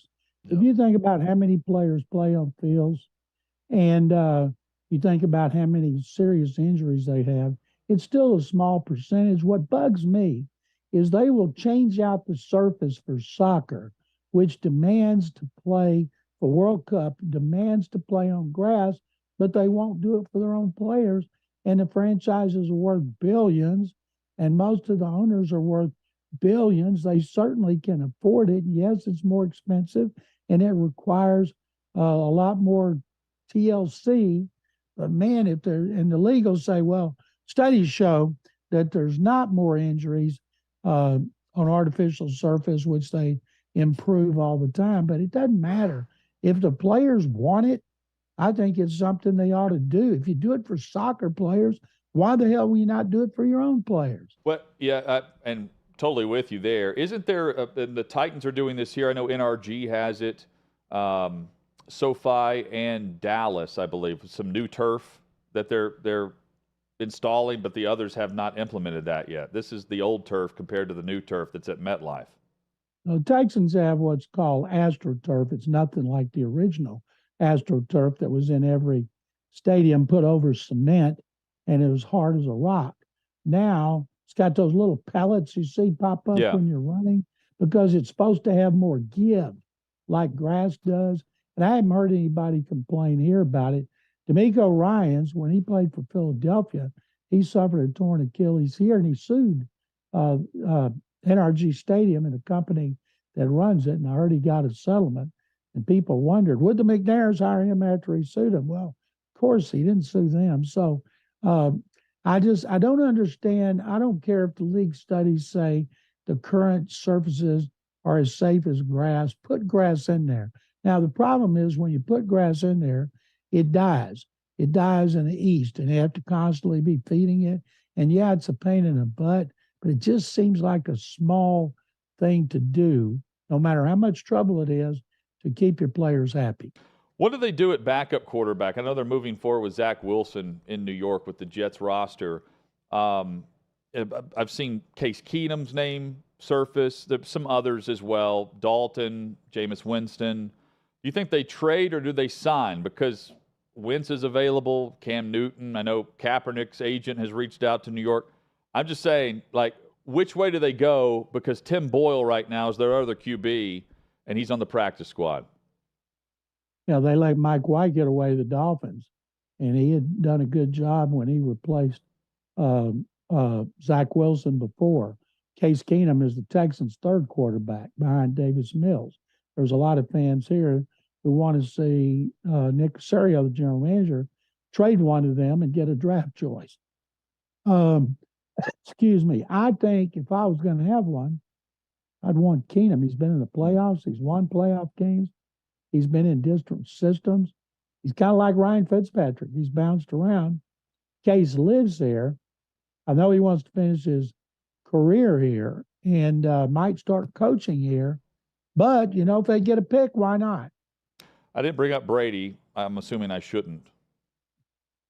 I think he's a little preoccupied making all his commercials for Omaha Productions for the Manning cast. John, quarterback play across the league. Let's begin with just the good performances. Brock Purdy on the road in Pittsburgh. Your thoughts on what the Niners did in week one against that Steelers defense, specifically Brock Purdy picking up where he left off when he was healthy last year? I'm the last person to ask. I picked the Steelers to upset the 49ers. Same here. And the best performance was Tua Tagovailoa. You talk about a guy that's going to get the next big contract. If jiu-jitsu can help Tua avoid the concussions and other injuries that have plagued him every year going back to Alabama, he's going to get the big one. Trevor Lawrence keeps playing like this. He's going to get the big one next off season. And it's amazing how some quarterbacks, like Joe Burrow, look like they didn't play at all in most of camp and preseason. Josh Allen, who couldn't have looked worse if he'd tried. It's a problem that goes back for him last year when he had 6 turnovers in the red zone, which was more than his first 4 years combined. And now he's up to his old tricks, but yet you see Brock Purdy, you see Tua Tagovailoa and Trevor Lawrence and Matthew Stafford and Baker Mayfield. Those guys look like they'd played 3 preseason games, and some of them had played a little, some of them hadn't played at all. John, speaking of quarterbacks, and Hutton already mentioned Brady, what do you think of Brady's return to New England for their game against the Eagles? Watched his interview with Tracy Wolfson on the sideline after the halftime ceremony. And I do laugh when Robert Kraft says, we've got the 5-year requirement to be in the Patriots Ring of Honor. We're going to waive that. And I'm thinking, well, yeah, duh. Also, who cares about your 5-year requirement for the Patriots Ring of Honor? It was made such a big deal, and I'm thinking, he's the owner of the team. He can do whatever he wants. Who cares about a 5-year requirement for their Ring of Honor? I've always liked Brady. I respect him. I think he's the greatest quarterback in history and one of the 5 greatest players I've ever seen. And, they didn't win. Mac Jones looked better, and Philadelphia gave him a chance at the end by going for it and get stuffed, which made no sense. There were some coaches made some really stupid decisions. Some of them got away with it. Some, like Andy Reid, did not. And I can't wait to see Brady on Fox. I watched J.J. Watt on the pregame show on CBS. I want to see Brady to see if he's going to be opinionated. He's very careful on that Let's Go show, because now he might as well let it all hang out. Since he's not going to come back and play, I think he can be great, but I can't wait to see him. I'm like Brady and Manning. I love both those guys, like watching them. I think they're great together. That Manning cast video, I think, is one of the funniest things I've ever seen. And there was a thing where Manning and Brady, for one of those Peyton's places 2 years ago, went to Jim Nance's house, and Nance wasn't home. And that was one of the funniest things I've ever seen. That's on ESPN Plus if anybody wants to check it out. Those two together are just tremendous. Even better than Peyton and Eli. Pretty big game coming up on Thursday night between the Vikings and Eagles in Philadelphia. The Eagles nearly let the Patriots come back and win. They go for it late in the game. They give the ball back to New England with a chance to go down and win. It ends up having a 4th and long. They can't convert. And it was some bad offense in the Eagles win. They were 4 of 13 on 3rd down. Goddard was targeted 1 time. 18 combined yards after the catch for Devontae Smith and A.J. Brown. It just wasn't good. Meanwhile, Minnesota loses at home to Tampa Bay, and this seems like a pretty big game for the Vikings on the road against the Eagles, who get away with a victory and seem to be stacked like normal. Well, they lose this one to start 0-2 after winning 13 last year. They might as well go ahead and keep losing and let Kirk Cousins walk in the last year of his contract, see if they can get in a race for one of these quarterbacks. Right now, this may be the deepest quarterback draft in NFL history. I'm looking at all of them closely because so many of the experts I trust say this guy's going in the 1st round. Quinn Ewers of Texas. Everybody says he's going in the 1st round. We know the 1st one will be Caleb Williams. And Shedeur Sanders wants to come out. He'll be right up there. If I'm him, I'll stay with Daddy another year, come out next year when I might be the 1st overall pick. Cowboys get the Jets this week. The Giants, after being demolished, they're on the road. They're actually lucky with their schedule. They're on the road at Arizona. They cannot lose this game, John. No, absolutely not. I think, excuse me, I think they were overrated last year. They made the playoffs. Great for them. They won a playoff game, but I certainly didn't think they're capable of doing it again this year. And I was asked today, I still do a weekly video with Mattress Mack at Gallery Furniture, and we put it out on our social media platforms. And he said, who's the second best team to Texas in the state? I said the Cowboys, because there's no good college teams besides the Longhorns. And so I told him the Cowboys, and he laughed. And I said, don't you know the Longhorns and Cowboys are back? Every time their team wins a big game early in the year, they all say, Texas is back, Dallas is back, and say back from what? And right now, as you guys can imagine, in our state, Cowboys and Longhorns, what they did over the weekend is getting a lot of attention, and their fans are arrogant and obnoxious enough, which you guys are going to find out more of. And but I hope they keep winning and then don't reach their goals, and the fans will be crushed. John, I want to go rapid fire. Two quick, your thoughts on two quick games, 15 seconds each. Chiefs on the road in Jacksonville. Well, I can't wait to see it. I can't imagine the Chiefs are going to start 0-2. I'm going with Kansas City. Okay. Titans hosting the Chargers. The losers 0-2. The Titans have a great defense. The Chargers have a terrible defense. Tranio's got to bounce back, doesn't he? Oh, he was bad. You would think so. So bad. Ooh. You would think so. Rams get a nice win against Seattle. They're hosting the Niners this week. Meanwhile, you've got Raiders and you've got Commanders, Broncos, and Dolphins, Patriots, Sunday Night Football. Not bad there. John, thank you as always. Have a great rest of the week. Enjoy week 2. Guys, my pleasure. Thank you very much, as always. There is John McClain. SportsRadio610.com is where you go for the very latest from him, podcasts, his shows. You've got the columns and more. Always love having him on each Tuesday with us. Chad, when we come back, we've got a chance to look ahead to the week. We've got some answers that must be thrown out for getting on the bus or off the bus on certain topics and issues. And it's a new celebrity couple that's trying to keep it quiet, but it's quiet no more. That's next on Hot Mic.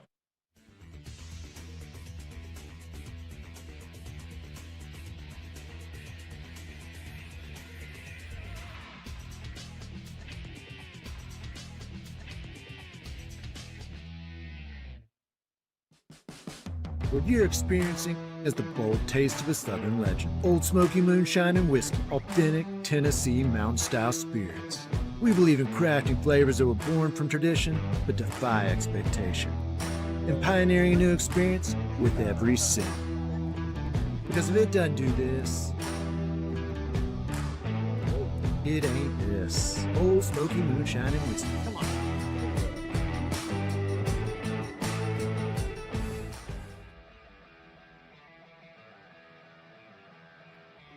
Welcome into OutKick the show. I am Clay Travis, your fearless leader. I am going to continue to argue that sports is one of the great unifying forces in all of American life. ESPN is a sinking ship. Democrats are now the party of the white, woke college graduate.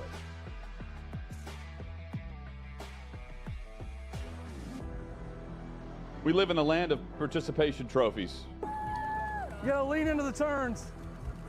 You really gotta lean into the turns. When Leah Thomas walked in that first day, it got silent, and every girl was uncomfortable. Very difficult to go back-to-back years in the NFL with the number 1 overall pick. I just think the way Anthony Bass handled this was so sloppy. Oh, I think it's perfect. And what he reposted he bent the knee and bowed. He was going to catch the ceremonial first pitch. I've been out of LA long enough to have forgotten that libs, no matter how ridiculous the scenario, are gonna live. Another week of inflation, another week with Biden with COVID, and another set of losers to crown. People don't watch the WNBA on TV, in person, on a plane, on a train, on a bus, or on purpose. The scary thing, Tommy, is in the history of this government, I've never seen them give anything back that they've taken. Oh no, they never do. And they won't. when you're behind closed doors, when you're talking to plant managers, when you're having meetings, when you're with the team, was there an acknowledgement of any of this, an acknowledgement of the situation, the boycott, and then the doubling down about moving away from the fratty image? We've seen coaches throw water bottles. We've seen coaches act like idiots. We've seen coaches slap other coaches. But I think if you're involved in carjacking, you're inherently a rotten human being. The level of stupid that sometimes gets on our YouTube chat just gives me a headache. You're born a male, play with males. You're born a female, play with females. Don't at me about it, people. I'm pissed off about this. I never did it before in my life, but Trump is being cheated. The American people are being cheated. We, ladies and gentlemen, are being cheated. I believe this person is the greatest player anybody alive will ever see. How can you hate Derek Jeter? A guy's on-base percentage tells me his batting eye, and a guy's slugging percentage tells me if he's a threat.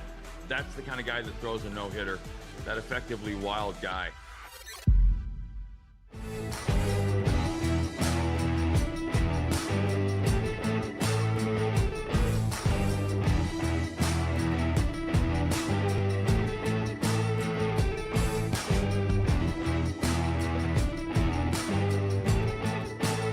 Old Smoky Moonshine and Whiskey. Bold taste of a Southern legend.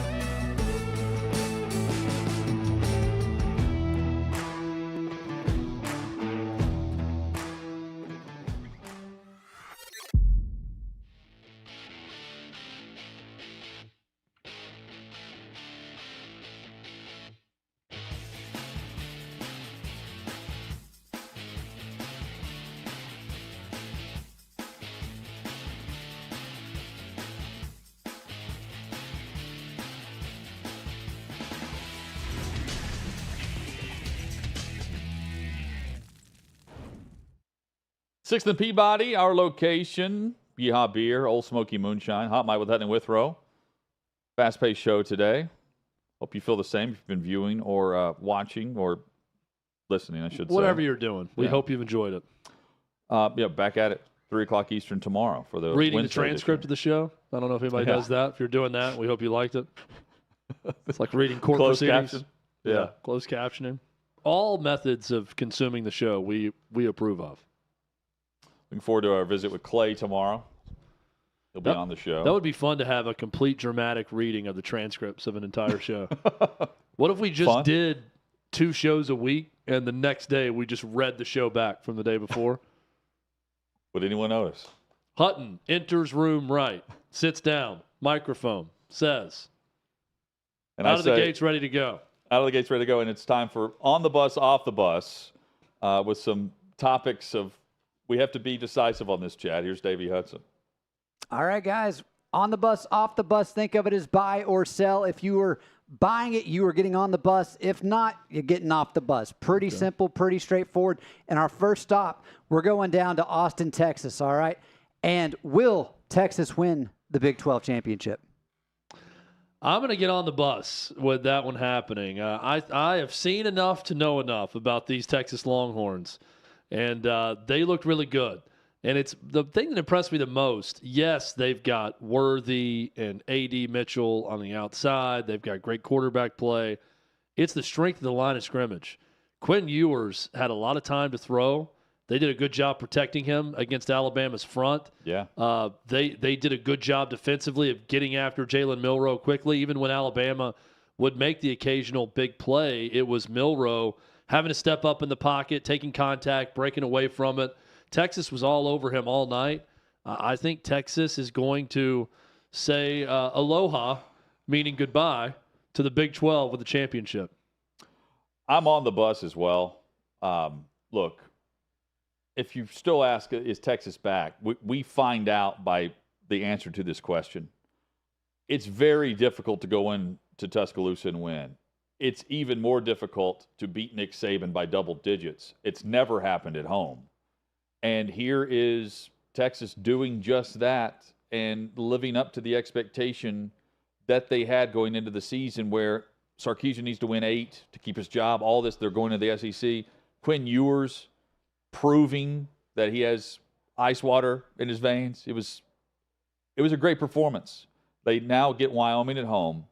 They follow that up with a road trip to Baylor, and then they host Kansas before the matchup against Oklahoma.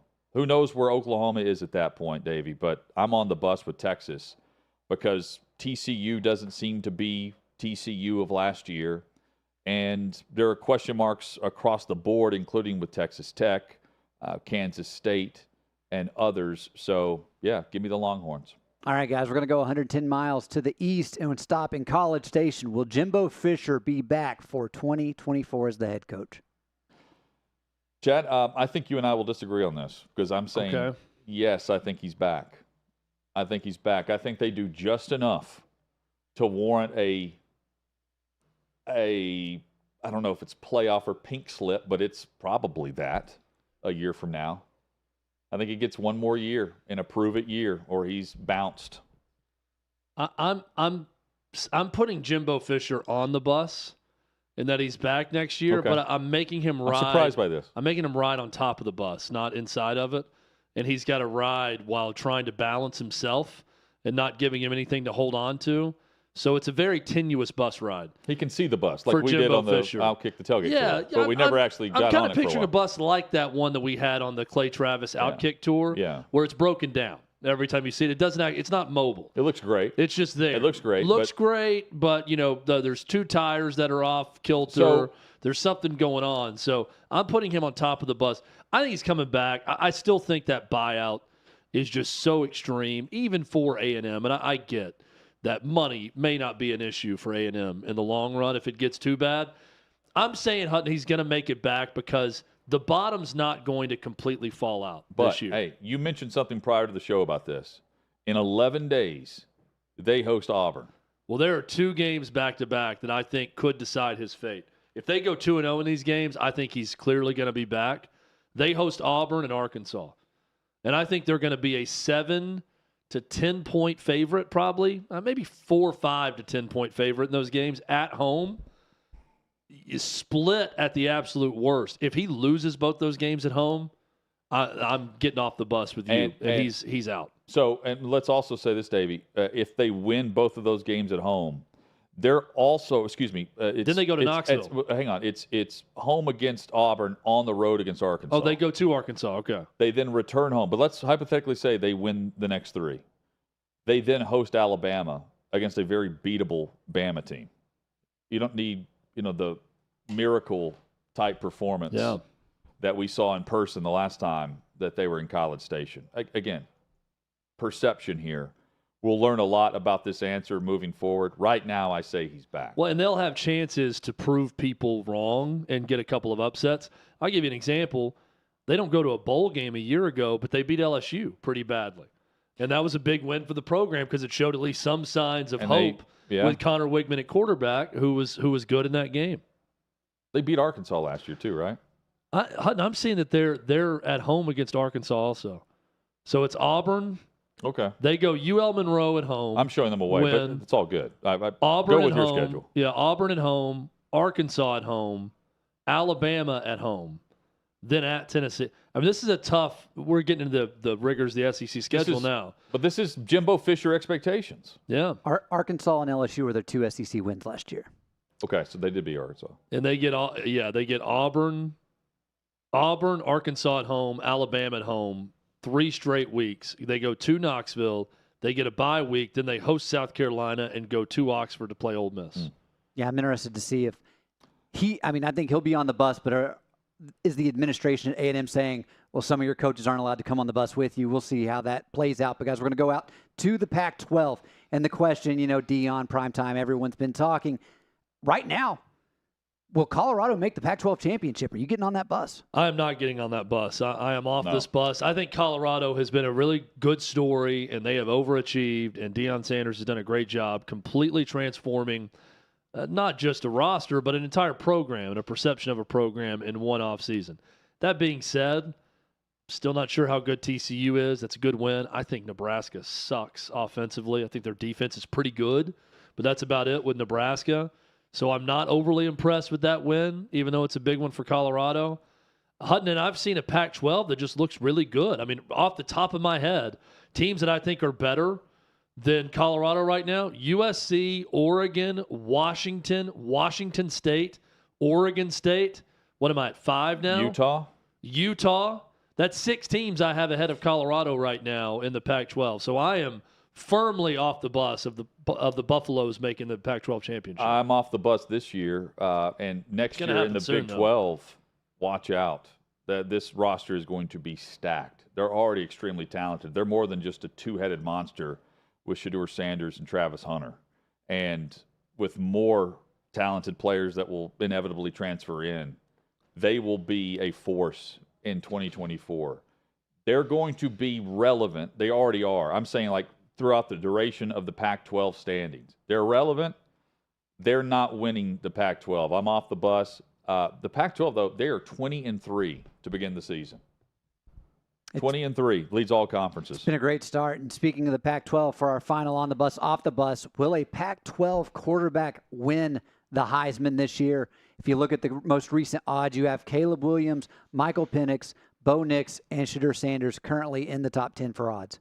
I'm on the bus on this one. I'm going to stick with my preseason pick and say Michael Penix Jr. wins it from Washington, but I think odds are good. It's going to be one of those guys. It's him or Williams, right? Yeah, or Shedeur Sanders right now, 2 weeks in. I don't think they're going to be good enough throughout the year, though, to do that. Quinn Ewers has a chance at it, yes. Let me also throw in Travis Hunter. His story is also incredible, and he will, if this continues with the numbers on both sides of the ball. If he's healthy all year, Hutton, I'll be surprised if he's not in New York at the very least for playing both ways the way he is. But he's got a chance coming up with some marquee games. Everyone's watching them. I get that. On the road at Oregon next weekend, and then home against USC in Boulder. That's where we find out, is it Sanders or is it Hunter that's on this train? And, I mean, is it possible both could be there?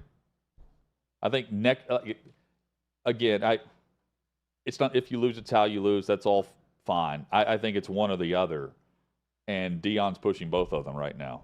I think the most likely scenario right now would be Travis Hunter as a finalist, just because of the unique you said it well, Hutton, the Shohei Ohtani of football. Yeah. You know, that novelty type part of this, and especially if he keeps scoring. I mean, Charles Woodson won the Heisman playing both ways and playing special teams, and did not play a bunch of snaps on offense, scored 4 touchdowns all year.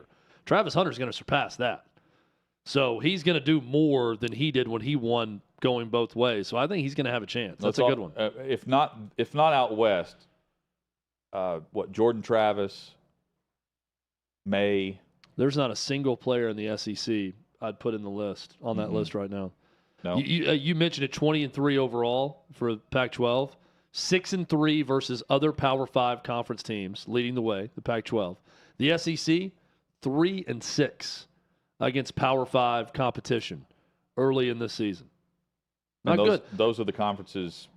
Yeah, they're 23-6 non-conference record. Yeah. And they have, from what I'm seeing, they have 27 more non-conference games across the conference. Yeah, and I'm just looking Power 5 versus Power 5. They're 6-3, and SEC is 3-6 against the Power 5. Oof. Yeah, that's down year. Down year. Yeah, Chad, you said it yesterday. You said it well. Yeah, and it's no shame in it. People take that as like a personal affront that the SEC's having a down year. It's still going to be very exciting, and there are still good teams. I think Georgia might be the only great team in the SEC this year. I think you've got some good to very good teams. Some very average teams, and I think you got 2 or 3 possibly bad teams in the SEC this year. And what it's going to lead to is some toss-up games, close games, exciting finishes. I think it's going to be a good, fun season in the conference. It's just not as top-heavy as it's been in years past with powerhouse teams. We were just mentioning the Heisman stuff. Marvin Harrison Jr. is also going to be in the mix. Yeah. So it's Travis at Florida State, May at UNC, and Ewers at Texas. That's the competition for the quarterbacks in the Pac-12 plus Travis Hunter. And with a lot of teams this week, we start to see the first test of the season, first true test for some of these good teams in the top 25. Chad, a new celebrity couple, according to multiple outlets now, but looking at the reports through the Messenger. is one, and another one, maybe the Daily, is it the Daily News that I'm looking at? Anyway, Travis Kelce, he was shooting a shot with Taylor Swift, trying to, have a friendship bracelet and all this stuff. Apparently, they are now hanging out quietly. They have been quietly hanging out, according to reporters of The Messenger. She saw him when she was in New York City a few weeks ago, a source told Brody and Ramirez, the two reporters. Do you think they may be wearing more than friendship bracelets? Is what you're saying? Is there such a thing? What would the equivalent be of a more than friendship bracelet? Made a friendship bracelet and it had his phone number on it. I have seen. And apparently it never found its way to Taylor Swift, but I guess, Well, good for Travis Kelce. This is a pretty enormous score for him, if so. I mean, this is a possible multi-billionaire by the time it's all said and done with Taylor Swift. Also, there's this idea out there that the NFL is scripted, right? It was kind of the running joke. Yeah. And I've seen reports that when Taylor Swift plays the halftime show only because the Chiefs are in it, that it's going to lead to more speculation that the NFL is scripted because they got the Chiefs somehow to the Super Bowl just to land Taylor Swift at the halftime show to be there with her man. She begins her South America tour, leg of the World Tour, later this year. I believe it's November or early December. Could Taylor Swift sell out the moon would be the question. Anywhere in the world she goes. Multiple times, multiple days she in a has to row. leave the planet to try to find a challenge to sell out a venue. We are back at it tomorrow with the very latest across college and NFL. Hope you'll join us 3 to 6 p.m. Eastern. Hot Mike with Hutton and Withrow.